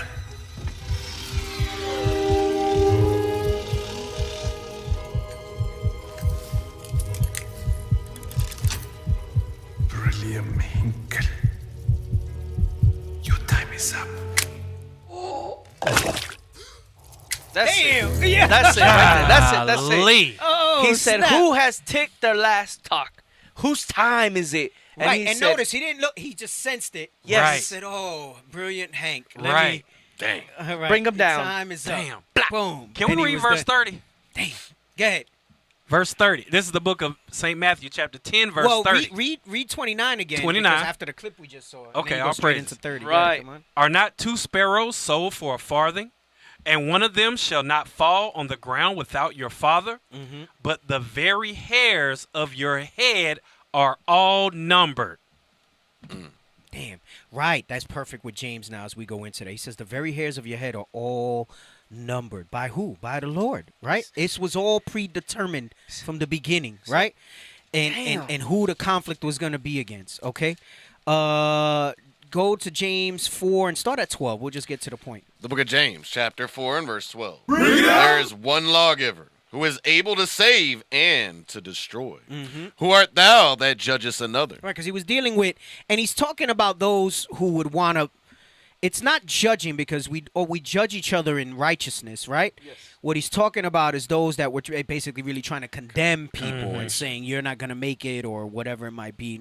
So who the hell are you, right? There's one who does that. Okay. And he's the only one that can save and destroy, One right? lawgiver. So who are you that's going to condemn somebody else, right? Go ahead, come on. Go to now, ye that say. He said, let me put this in perspective for you.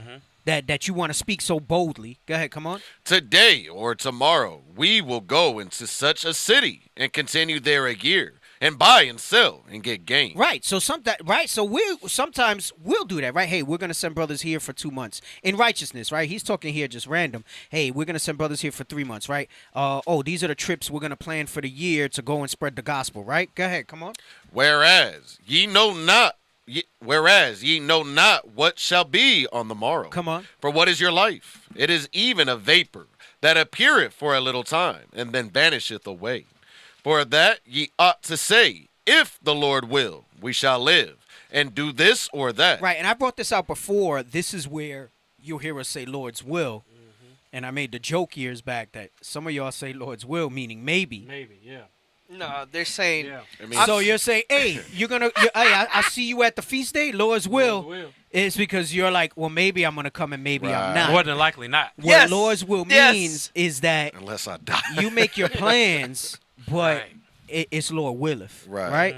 So we got to remember to have that present. Like sometimes I'll be saying something to Bishop. Hey, Bishop, next month, Lord's will, we're gonna go visit here and there, and whatever. He's like, all praises, Lord willeth. And like, right? Or you'll hear us say, Lord's will life lasts, right? Because he says here, we shall live, right? He says, for those that you ought to say, if the Lord will, we shall live, right? And do this or that, right? But go ahead, come on. For that ye ought to say, if the Lord will, we shall live and do this or that. Right, because only he knows, right? Kind of like the little visual he gave right now, right? Go ahead, come on. But now ye rejoice in your boastings. All such rejoicing is evil. Right. So that's what it's going into with that. It made me think of that with all this predetermination and stuff like that, right? So can I get one more script? Sure, go ahead. Luke 21 and 18. Start at 17. I was so impressed that he moved the closed captioning. Yeah, man. How come National IT don't know that? Because Bishop was mad because it had the lower third. Oh, damn it! I didn't even know that. Can you share the love with them so they don't get cursed out in Atlanta and New York? I said a prayer before the show. What you said? I said a prayer before the show. My man. Man, won't he do it? 16. Yeah, because Bishop was recently pissed off because of the lower third. But you could just move the damn thing up. And be able to see clearly. And be able to see it, right. Oh, goodness. Go ahead. This is the book of Luke, chapter 21, verse 16. And ye shall be betrayed both by parents and brethren and kinsfolk and friends. I brought this out because what was written aforetime was already ordained from the beginning, right? We're talking about death. We're talking about all these things that have to come to pass, right? Read. And some of you shall they cause to be put to death. So keeping that in mind, not one of us dying, it's going along with the same thing, right? It doesn't happen unless the Lord allows it to happen or it's already preordained, right? Read. And ye shall be hated of all men for my name's sake. These things are all going to happen. Read. But there shall not an hair of your head perish. Earlier, when we read in Matthew, it was saying all the hairs on our head were numbered, and it's not going to fall to the ground, right? But it's saying also not a hair on your head is going to perish. How is that possible? Because the hairs on your head, they can't touch. They can't touch you. The true you of who we are and the body we're going to gain and what really matters, they can't touch. That celestial body. But it's where is our mind at and where is our belief at? That's those white garments. Right. That's robed in those white garments, right? Right. Yep. Verse 19. In your patience possess ye your souls. And that's what we all are striving for, because it's going to take a lot of patience to endure the betrayals, to be offered up, your brothers, your sisters, your parents, your children, all these things happening, you knowing it's going to happen and still applying the law and continue to endure through until the end. Hey, oh, praise. Sorry. Hey, you know where? Real quick. Yes, real quick. Real quick. You know where? Because I was looking up that word lawgiver. Sometimes I go into the Bible. Go to Isaiah. Go back to James real quick. No, just hold up. He said sometimes I go into the Bible. I like studying this stuff, bro. I know what he meant. Well, what did I say? You said sometimes I go into the Bible. It made it sound like I don't it's study. Not all the time, but when I do. Sometimes I go into the Bible and I just study I look up one specific word. So go back to James and read that one, and there's 4 and 12. The book of James, chapter 4 and verse 12. There is one lawgiver who is able to save and to destroy. So now, where did James get that from? I just thought about this real quick. And I just saw it real quick. Isaiah 33 and 22. The book of Isaiah, chapter 33 and verse 22. For the Lord is our judge. The Lord is our lawgiver. The Lord is our king. He will save us. And he will save us. All praise. That's just real quick of the night. Can I get a real quick? Can I real quick on a real quick? Can I real quick on a real quick? Real quick. Romans 15 and 4. Oh, snap, sorry. Romans 15 and 4 on a real quick. The book of Romans, chapter 15 and verse 4. For whatsoever things were written aforetime were written for our learning. We have the script in our hands right now. Go ahead. It was written for our learning. That we, through patience. Through patience, possess your souls. And comfort of the scriptures. And comfort of the scriptures, because everything that we need to get our crowns, our kingdom, our celestial bodies has been written in here already. We just have to follow the blueprint. Right. When the Bible says vengeance belongs to God, is it men that will carry it out or mortal men? Guess Psalms 149? Yes, sir. That's the I got you, Tammy. I got you. I got you. The book of Psalms, chapter 149 and verse 7. To execute vengeance upon the heathen and punishments upon the people. Wait, hold on. First, get me the one where he says my fury or my anger. He says something about pouring out my anger. Oh, snap. Pour out my Isaiah 66. Yeah. 66. No. Set the foundation for Yes, it says fury. I pour out my fury. 66:15 says about fury. The Lord shall come with fire. Plead with all flesh. You want 15? What's it? Where you Render his anger with fury. 66:15. Mm-hmm. Is that it? It says render his anger with fury. His rebuke with flames of fire. His anger with fury. I don't know if that's it. You want to read it and see if it is? Read it and see if it is. The book of Isaiah, chapter 66 and verse 15. For, behold, the Lord will come with fire, and with his chariots like a whirlwind, to render his anger with fury, and his rebuke with flames of fire. For by fire and by sword will the Lord plead with all flesh. No, that's good, but that's not it. I think it's in the Psalms. It's something that David said, and he reminds us that it's going to be God's anger. In the beginning, brothers and sisters, while they look for it, if you heard the what we were talking about the creation when Deacon was going over that, there's a whole creation series on our YouTube channel that you can pair with what's being brought out so far, right? And while y'all at it, while they looking for it, go ahead and put that up. Subscribe, follow the Power Hour Plus on Instagram, drop some likes. Stay tuned for updates on that page as well. Look at my man. Okay. Oh. He had a little more volume on him, too. Yeah, you still need a little more volume, but I see what you're doing. We're still looking. You know, they got the creation on there. They can pair it all up. Something if we still looking. Bro, turn up the game. Wait. Turn up the something. I think it's y'all headphones, bro, because I sound good on mine. Maybe I'm conflating it. I know sometimes that happens. You're thinking of like you're combining verses, but I don't think so. There's something. I don't know if it says anger or fury. There's a lot of my fury. It just made me think of it right now. There's a lot of my fury. There's a lot. A lot of my fury. Fury. Go ahead. You gonna bring something out, Tobias, while we keep looking? Grab Romans real quick. Yeah, but you to say real quick. Yeah, you gotta say Romans 14 and 6. The book of Romans. It's the same mindset as far as with James. We've been talking about if the Lord will, right? We're talking about death. The things that we know are on the horizon. This is to seek out what can give us that comfort and the patience. Read that. The book of Romans, chapter 14, verse 6. Read out. He that regardeth the day. Actually, start at 5. Verse 5. One man esteemeth one day above another. One man esteems a day above the other, right? But we need to really be in the right mindset that every day is a gift to be here and to have an opportunity to lay up treasures in heaven. Read. Another esteemeth every day alike. There's another man that esteems every day alike. It's given to him of the Lord. Read. Let every man be fully persuaded in his own mind. It's up to each of us to be fully persuaded in our own minds. We've had leadership, teachers, great ministers to help persuade us to keep the commandments and endure, but we, at the end of the day, have to be fully persuaded like Abraham was in our own mind. Read. He that regardeth the day, regardeth it unto the Lord. Read. And he that regardeth not the day to the Lord, he doth not regard it. Both men, it's all to the Lord. If you regard that day or you don't regard that day, it's all still to the Lord. Read. He that eateth, eateth to the Lord, for he is given God thanks. Read. And he that eateth not to the Lord, he eateth not, and giveth God thanks. Both men, it's still coming from God. Read. For none of us liveth to himself. Nobody lives to themselves. Read. And no one man dieth to himself. And no man dies to himself. Read. For whether we live unto the Lord. So if we do live through the times that are coming, through what's happening, through what was already written before the Bible even started in Genesis, we've been talking about how all this was preordained before we were formed in the belly, right? So read that part again. Whether we live. For whether we live unto the Lord. So if we live through these times, it's unto the Lord. Read. And whether we die unto the Lord. And if we have to die, we die unto the Lord. Read. Whether we live, therefore, or die, we are the Lord's. Whether we live or die, we shouldn't let our minds be weighed down and hinder us from doing what needs to be done day to day. Because every day that you have on this earth, it's a gift from God to bring forth meat for repentance. All praises. Where did I say to go for the sister's question? Psalm 149. Let's just go there. The book of Psalms, chapter 149. I hate when I have it's gonna egg me until I find it. Right. Go ahead.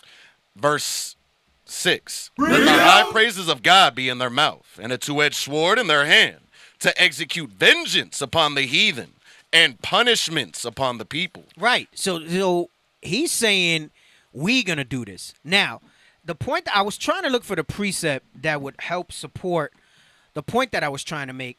In order for us to have this much anger to execute this, right, it got to come from God, right? It's not gonna be from within us, right?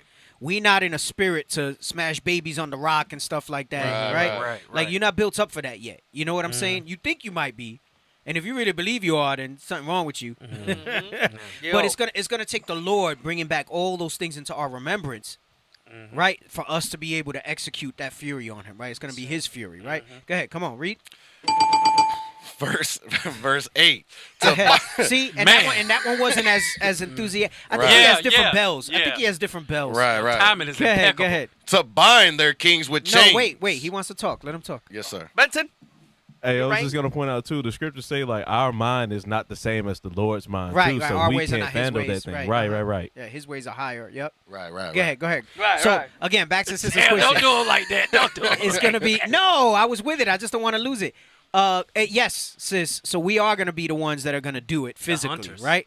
Go ahead. And it's going to be an honor for us, as we're reading here in Psalm 149. Go ahead, come on. The book of Psalms, chapter 149 and verse 7. To execute vengeance upon the heathen and punishments upon the people. 6. Verse 6. Let the high praises of God be in their mouth and a two-edged sword in their hand. Right, meaning we're going to chop them down. Go ahead, come on. To execute vengeance upon the heathen and punishments upon the people. We are going to be the executioner, judge, jury, and executioner. Go ahead, come on. To bind their kings with chains. Right, so when you read in Revelation, is it 13? Him who lead, where is it? 13 and 9. 13 and 9.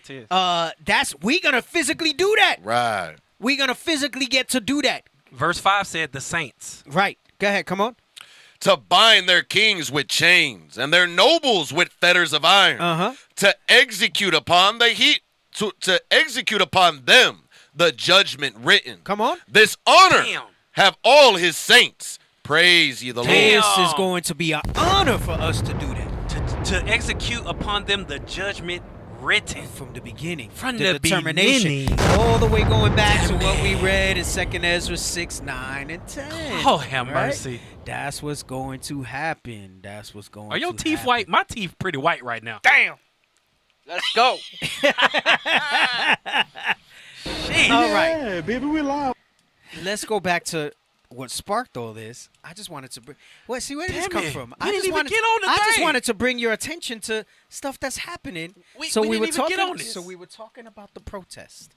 Well, it started because of the protest, and it was Smithers. Smithers. No, Smithers Smithers was he good. Smithereens. I give him that Smithereens was good for like about 10 minutes. Smithers was the warm up. Yes, he was. That was light work. Yes, that it was was. that was play. Yes, it was. That was play. that was us coming back into the groove of things. You know? That was just right. Usually we just be like, look at this guy, kick him out. This time we're like, okay. Right. Okay, right. Smithereens. So we were talking about, you saw all these pro-Palestine protests. Yes. Pro-Palestinian protests, and it got all crazy. And I was saying, don't think that that's not part of Esau's crafty counsel. Mm-hmm. They let this thing get stirred up. They sent in agent provocateurs to make it seem like it was violent. Right. And then they want to shut it down. And they got to say, look, we got to do something about it. And lo and behold, based on what happened the past few days with these protests, I'm going to show you some screenshots from some of these political pundits, right? These guys who follow the politics, right? That we don't know that's going on behind the scenes until it becomes headlines. Like, by the time we get a headline, like, it was already written. Right. I see what you did there. Okay. All praises. Okay. Right. Now, read this. All right? Go ahead. Come on. In response to campus anti-Israel protests. It's bull sugar. It was not in response to anti-Israel protests. They created the protests so that then they can push this agenda forward. Right. Now, I'm not saying that this legislation, because we're going to talk about some legislation that they're trying to push, and they're saying it's because of the protests. Right. I'm not saying that this legislation is going to pass or it isn't. That's of the Lord, right? But it will sooner or later, because we know that at some point it's going to be illegal for us to use the scriptures to say these things, Yes. right? Yes. We're going to keep teaching. We're going to keep doing what it says Right. because the prophecy has to be fulfilled that, we're going to Some be cast into prison. Right, like or Matthew 24:9, right? Yep. But go ahead, come on. In response to campus anti-Israel protests, the House is rushing to vote on a new bill, H.R. 6090.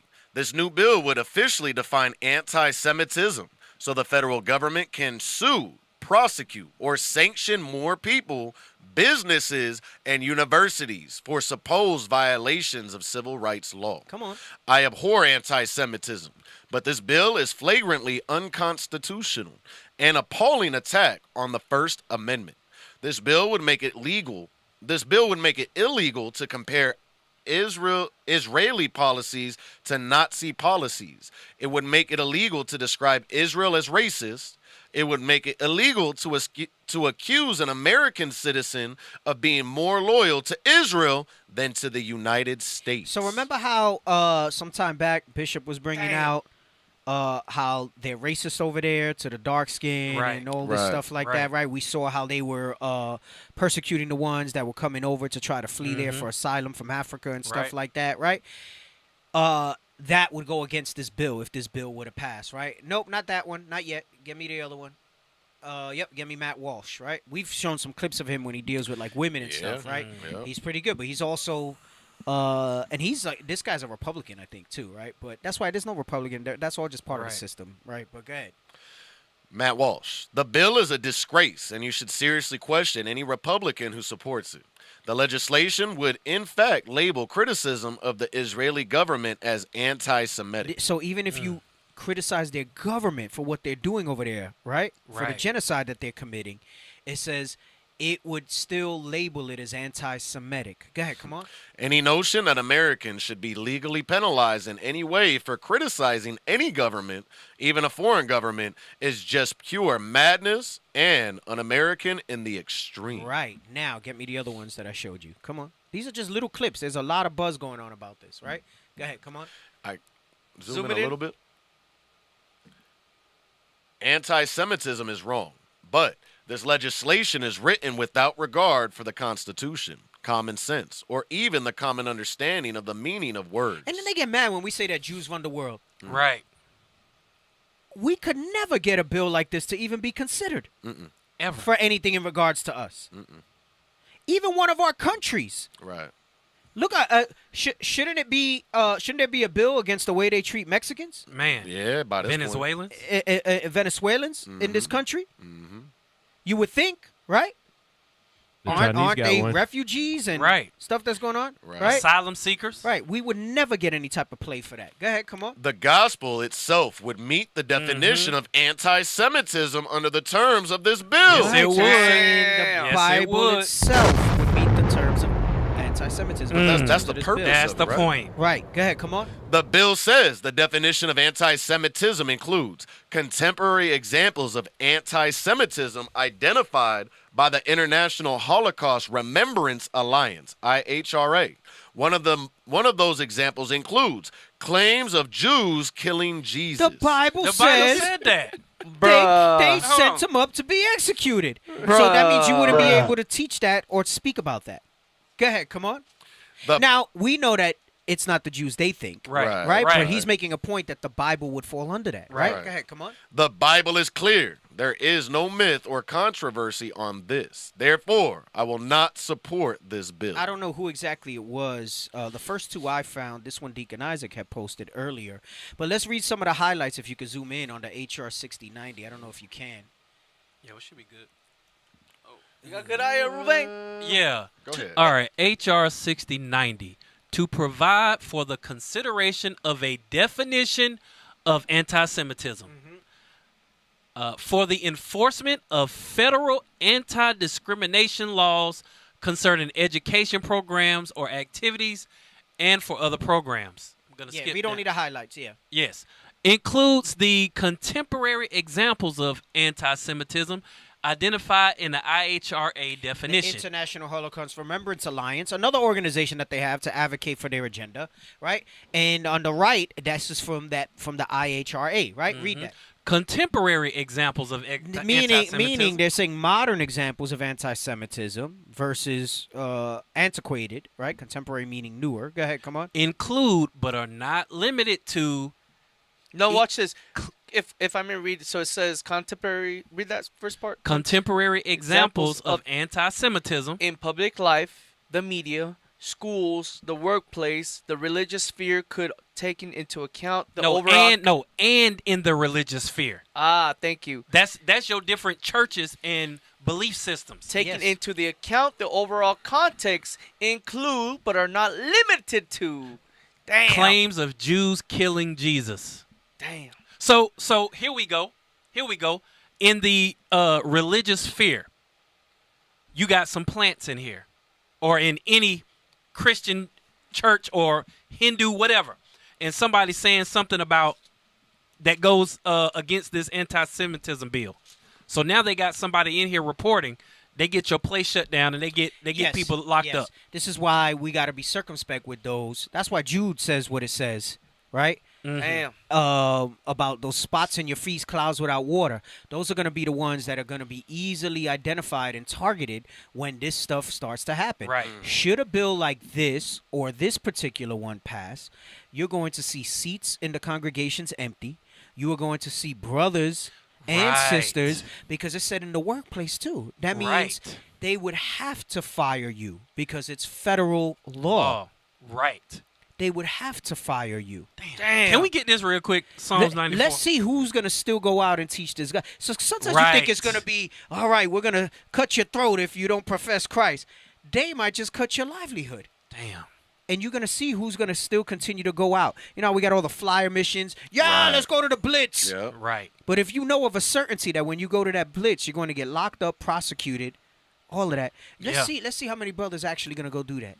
And it don't mean a slap on the wrist. Right. Like it might be now for some sort of provocation. It would be serious time and considerations that would happen. Mm-hmm. Let's see how many of these brothers and sisters that sit in the body would want to be seen here. Right. Should a bill like this or this particular bill pass. Right? Go ahead. Read this first. Okay. Damn. Not clearly defined here. It could mean anything and everything. Go ahead. Come on. Making claims about Jews controlling the government. I just found that one hilarious after reading through legislation that it will make it illegal to criticize them. The entire thing is absurd and unconstitutional, but I just wanted to make clear how dangerous this legislation is. Far more dangerous than any hate speech that Congress is seeking to criminalize. Hey, you know how?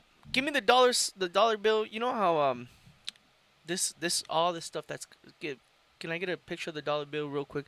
You know how Bishop always brings this up, and he says about this dollar bill, and he says above the eagle, you have go to the right. You have the star, and it's the, what is it, 6-pointed star? Yes. And he says it lets you know who. Zoom it into the eagle. All this is making sense. Of zoom to the eagle. Zoom to the eagle, please. Please, more. There you go. All this stuff that Bishop brings out, man. This is not coincidence, especially what we're reading. Right. These bills, the son of perdition being revealed. The smallest of them shall cast them to war, bring them to war, shall bring them out. Pretty much talking about Amalek. All this stuff, man, that Bishop reveals unto us, that the Lord reveals unto Bishop, and Bishop breaks it down to us. This is not coincidence, bro. And it don't have nothing to do with them, but it's got everything to do with us, because these That's laws, it on that picture. These laws here are to do what? Are supposed to be to hinder us from continuing to teach the gospel. It don't have nothing to do with the pro-Palestinian or whatever. Right. You know, they can't just come directly at us. We've seen this before, how they frame mischief by law. They'll sacrifice some of their people to get something pushed in legislation, but it immediately affects us. Crazy. Right. You were going to bring something out? Yes. Go ahead. This is Psalms 94, verse 20. I got you. Come on. The book of Psalms, chapter 94 and verse 20. Bring it out! Shall the throne of iniquity have fellowship with thee? Shall the wicked have any fellowship with us? Come on. Which frameth mischief by a law. They frame what? Mischief by a law. So there is mischief in the laws that they pass. The laws that they pass are what? Again, they are directly against us and affect us in how they want us to move and operate. But remember, these things have been declared from the beginning. They can't stop it. It's all part of the script. I don't know if I want to go this far into it, but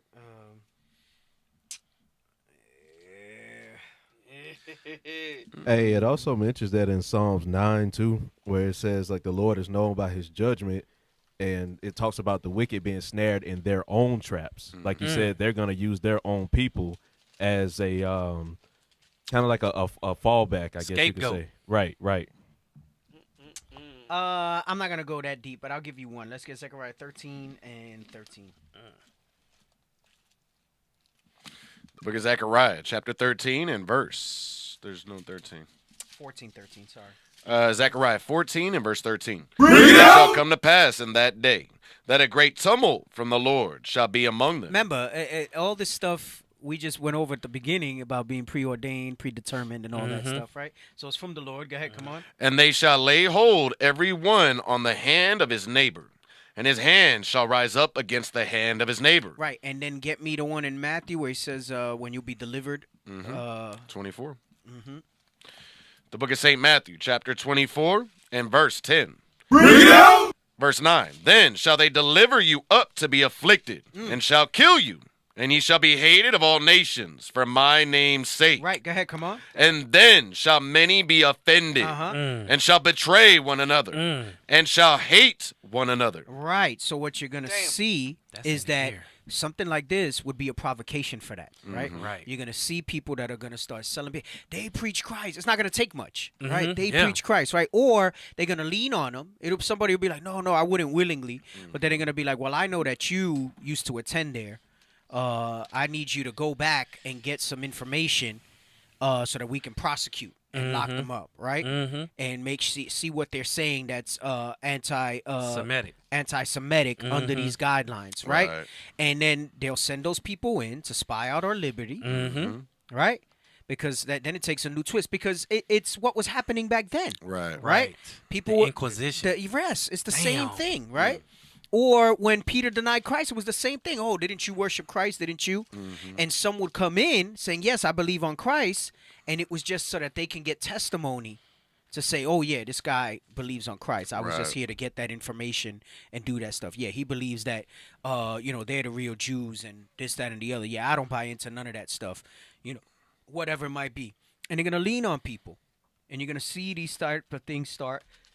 Excuse me. You're going to see these type of things start to happen. All right? Go ahead. Jump to verse 12. Verse 12. And because iniquity shall abound, the love of many shall wax cold. Right. That's why he said, damn, but how to love? Same, because all this love, I love you, I love my brother and sister, I love all that. Now you can see if you really got the Christ-like spirit. Remember, Christ said, no greater love is a man that lay down his life. That part. So that's saying, you know what? Okay, you're going to prosecute me? You prosecute me, but I'm not going in there to spy out anything that they saying. Yeah. Take me to jail.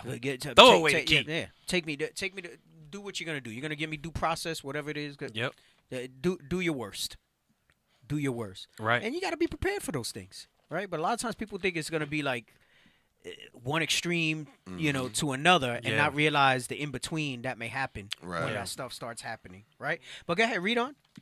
Verse 14. And this gospel of the kingdom shall be preached in all the world. Verse 13. But he that shall endure unto the end, the same shall be saved. Right, because it's saying you might be one of those that'll get tempted to betray somebody else or might get the offer to try to sell somebody out under something as simple as the anti-Semitic stuff. Heavy stuff. Heavy times are coming. Why was this up? What were we going into? No, that was done. Deacon, that also goes into what people be posting on their social media too. Oh yeah, that's going to be another thing too. Push the truth. And let me tell you, I remember I saw that when that stupid show came out. It was one season, The Messiah on Netflix. Yeah. But the part the one good thing I got from that was you see how the CIA and the FBI operate and the way they monitor social media. Right. And though they might not be able to hit a switch and shut it down because the companies are privately held, they have people that would influence the information that goes out. Right. They literally have teams on payroll. These are people that work either as agents or contracted as civilians with them. And I say civilians because it doesn't necessarily have to be exclusively military to be civilians, but they have people that'll be there that their sole job is to influence the flow of information on the internet. And they'll have these supercomputers and these bots and a team of people that can go in there and say, oh, these people putting out this narrative, let's put out information, right? And you'll see things like that. And then, so it's not always by legislation is what I'm saying. We focus so much on the way they frame mischief by a law, like the scriptures teaches us, all right? But we forget that they also do behind-the-scenes stuff where they'll just go in and, under a profile, whatever it is, and they'll either incite or try to die down certain information, and who knows, with a federal law like this, they might be able to subpoena these social medias, the Facebook, the Instagrams, to get this information, and they have mountains of data of the type of stuff you're watching. This is how, in a way, it's so great because they're always putting content in front of you that keeps you glued, right, with those reels and stuff like that, but they do that based on what you watch. So they have a file on each user and each profile, and they know what to present to you. The last season of Homeland from Showtime, the main plot of that season was about these farms, these big, huge buildings, these big data farms, and all they do, they had hundreds of people in there mining social media data to influence elections, to get people set up to be killed, like all type of stuff. And check this out. And now with AI, right, everybody's all up on AI, and, some brothers like to use it for whatever, and it's in its infancy.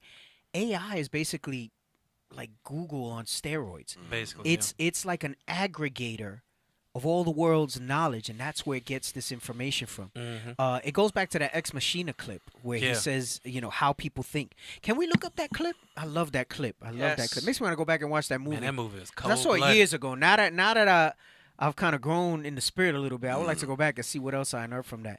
But it's the scene with Oscar Isaacs and the other guy, Ex Machina. Be careful. He's only 21. And there's a clip where he talks about, because he was supposed to be like the Google guy. No, go to YouTube, my brother. And he says what it was showing not what people were searching for, but how they think. No. And they could. Yes, that's fine. They could essentially, with a law like this, put Yes. something together like that, right? Is that it? Where he's in the kitchen? He's about to walk into right there. Yeah, I think that's it. Right I think that's it. Around yeah, there. it's a short clip. We could watch it. Oh, I said it was the kitchen. It was his lab. Right. Yes. Let's play it. Let's see if they turn it up though. Raise it up. Speak. Raise it up. Raise it up. Pause it, and then put give me the captions, man. Do the thing with the captions, man. Come on, man. Man. Whoa. Go ahead, take a look.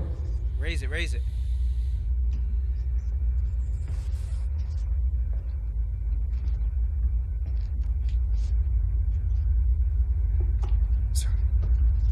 If you knew the trouble I had getting an AI to read and duplicate facial expressions,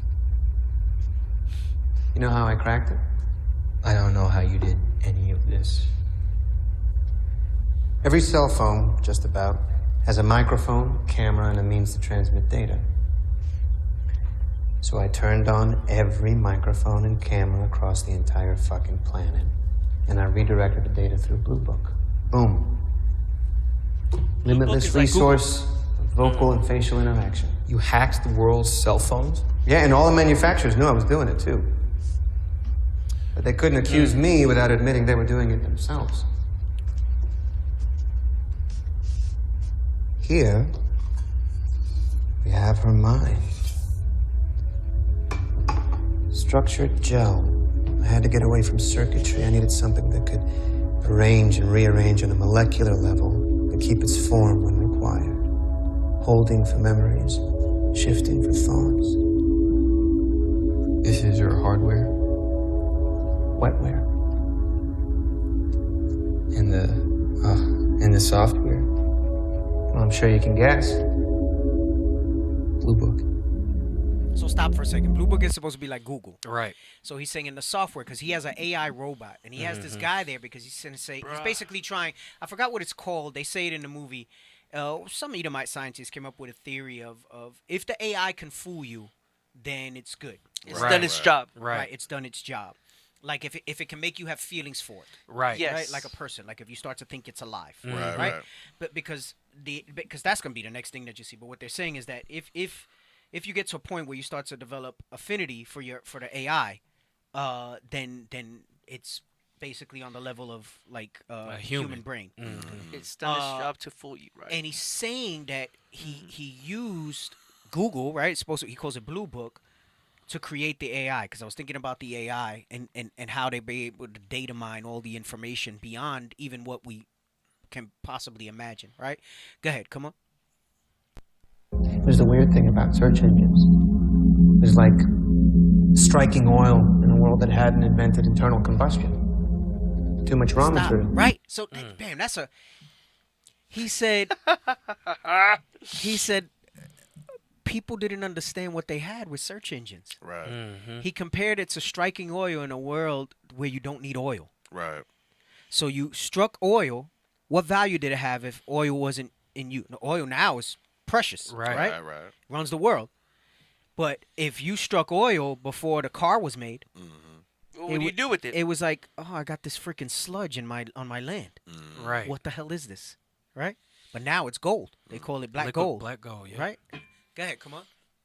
Nobody knew what to do with it. You see, my competitors, they were fixated on sucking it up and monetizing via shopping and social media. They thought that search engines were a map of what people were thinking, but actually they were a map of how people were thinking. Right. So he says they thought it was a map of what people were thinking, but it's a map of how people were thinking.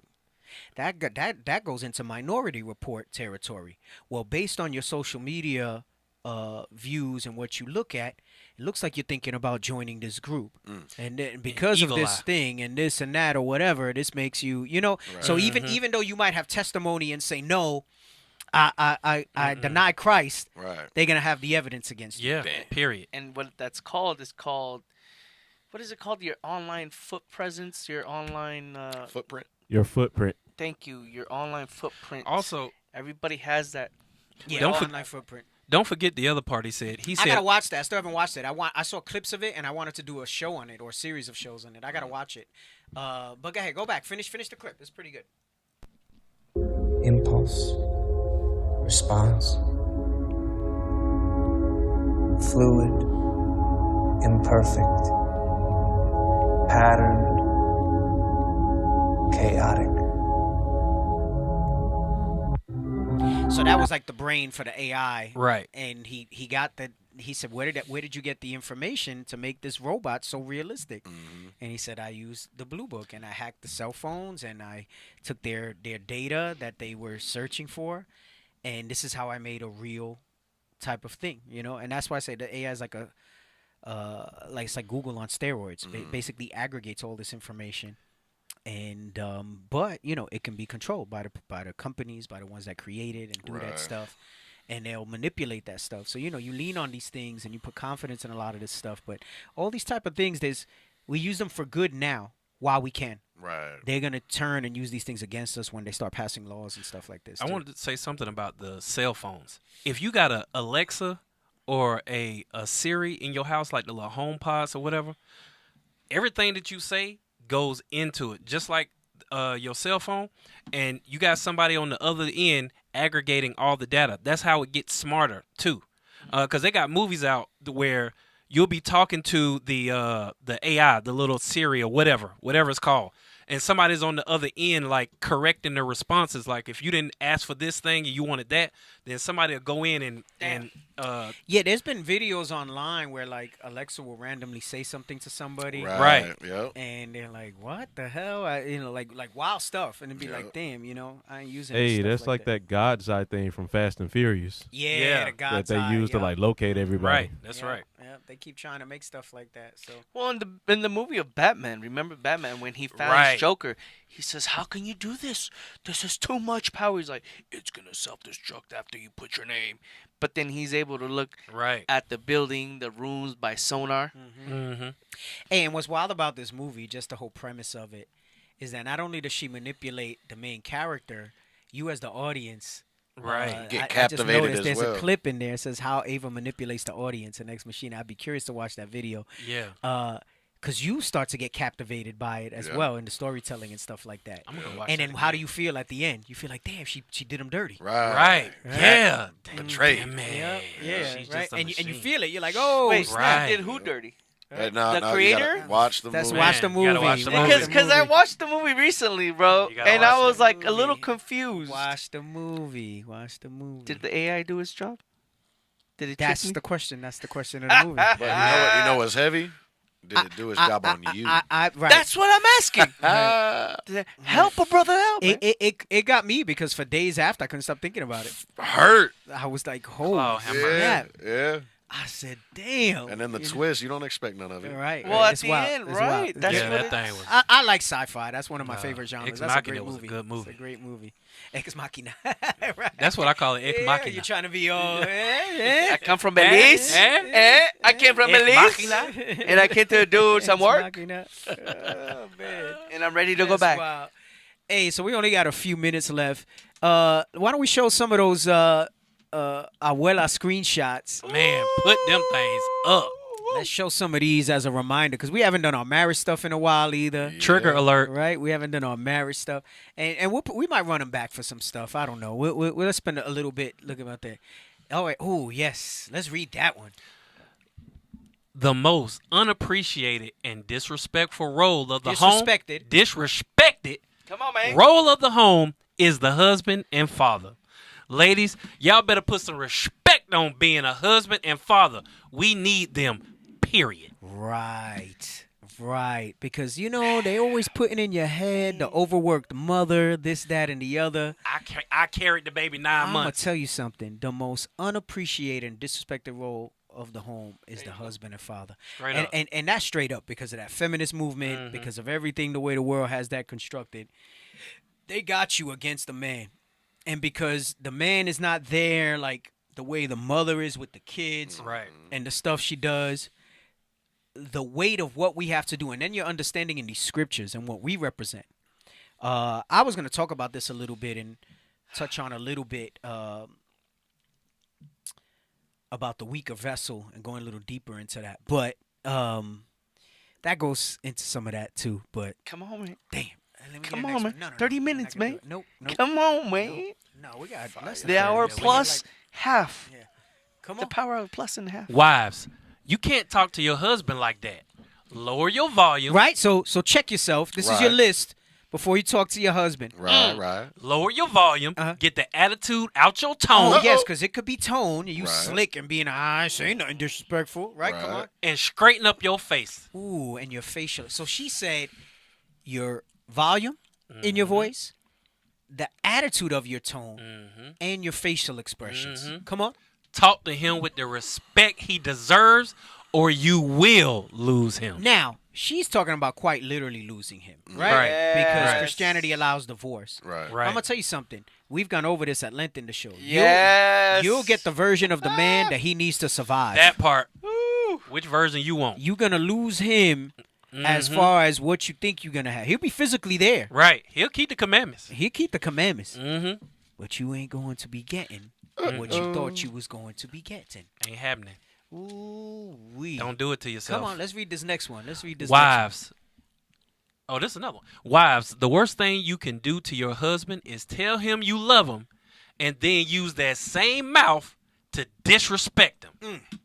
As far as he's concerned, you don't love him. Right. To a man, respect is love, period. And I think women can't grasp that. Right. They are on the emotion. They're on the way they interpret and perceive love. Right.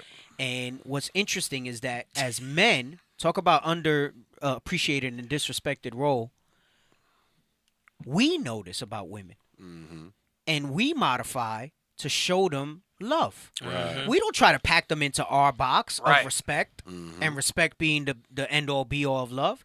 We know that they like the emotion, they like the attention, they like the consideration, right? We know all the different type of things that move them, right? And I'm talking about in a general sense, because then obviously there's individual things that certain women like.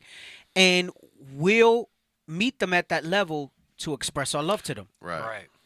But when it comes back to us, they think the hugging, they think the basic responsibilities of the house, that because, they're not out there wilding out and I'm talking about women in the truth, that they're showing us love. If you don't respect, you're not showing us love. Right. All the rest don't mean anything else then. Right. That's right. Starts with the respect. Respect is love to us. And when you show us, because why? We're disrespected everywhere else we go. Man. Right. You wonder why he prefer to be around the brothers sometimes or by himself. Man. Because he don't got to worry about being disrespected. That part. Chilling. Man. Right? Yeah, read that. Wives. Husbands don't invest in a woman he has no authority over. Ooh. Claude, that's what you said. That's the surviving part. You know what? I just got to survive. Yeah, so I ain't going to invest time. I'm going to do the bare minimum. I'm going to keep these commandments. I'm going to do the bare minimum, right? And that's what's going to be. Or a sister that's trying to get somebody. That part, He's not going to invest in a woman he out. has no authority over. Right. And it is an investment. Right. Facts. It is an investment. The law is on their side. The woman bug out, want to leave the truth. She take you to court. She get alimony. At least half. Man. Right. And sometimes they get more. Like if you factor kids and child support and other stuff and alimony, like you said, sometimes it ain't half. Sometimes it's more. Man, brought you to a piece of bread. So it's not even just the investment of time and stuff like that. It's like, The risk. Your life be done. Your life be done. Right? Go ahead, next. That's the same one. That was the last one. Nah, I thought I had another one. Come on, man. Yeah, you didn't get them all. I had another one. Or maybe I didn't send it. Maybe I haven't No, sent it. Maybe I haven't sent it yet. And the crazy part about this is they run to Esau when they want to get a divorce. They could have been in the truth, but they run to Esau. We're going to leave this as a final thought. But I might revisit some of these so we can unpack them in the scriptures and dialogue about them. No, I didn't send it. I'm sending it now. That's who they see has that real authority. That part. Yeah, we got a bunch in the feed to jump off of, bro. Man. We could go so many different directions Man, for in real. the coming weeks. Facts. Here we go. Come on. Wives, if your husband tries to address issues with you and your first response is, "What about you?" It shows a lack of maturity, humility, and respect. That's a big one. Damn. You go to her to talk about something with her. and she wants to pull you into it. Right. No accountability. Even if there might be some involvement in your part, that I'm the one that initiated this, so I'm talking about you. No accountability. It shows a lack of maturity, humility, and respect. And that's why we got to unpack some of these, because there's a lot to be said.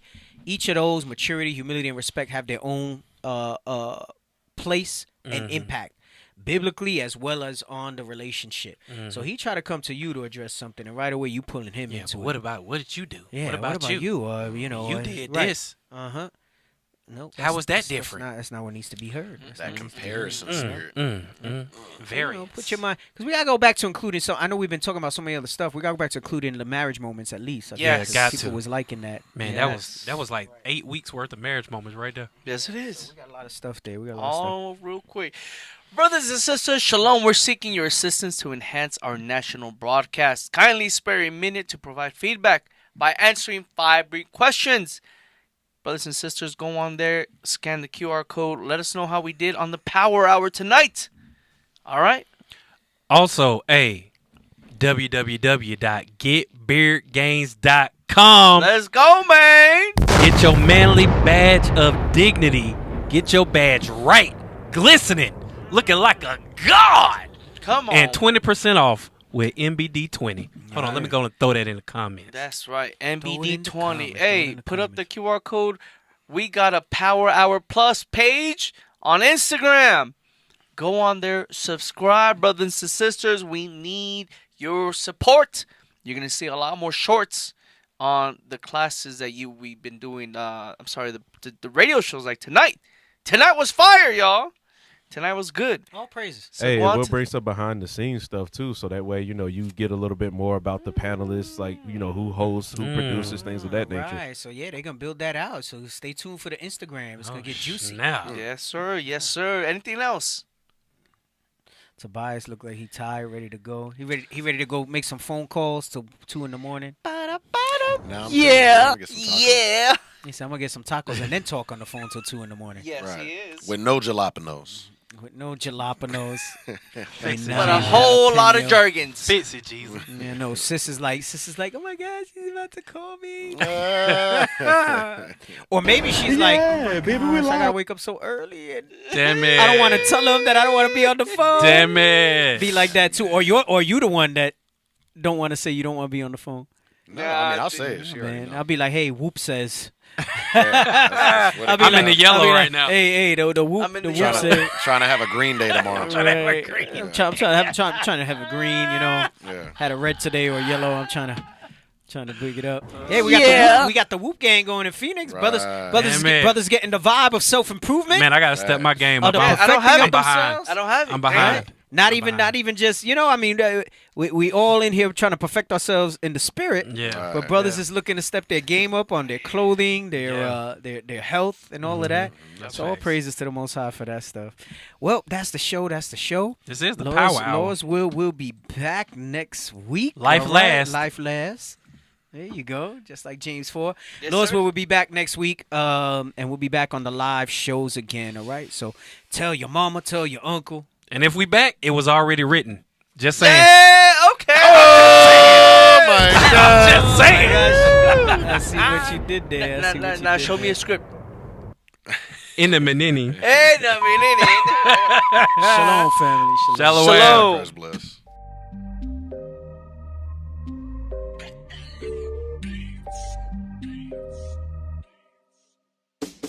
This for the Southern Kingdom, Kwame Sharala. Hey, one nation, one nation. This for the Northern Kingdom, Viva la Raza. We one nation, one nation. This for the Southern Kingdom, Kwame Sharala. Hey, one nation, one nation. This for the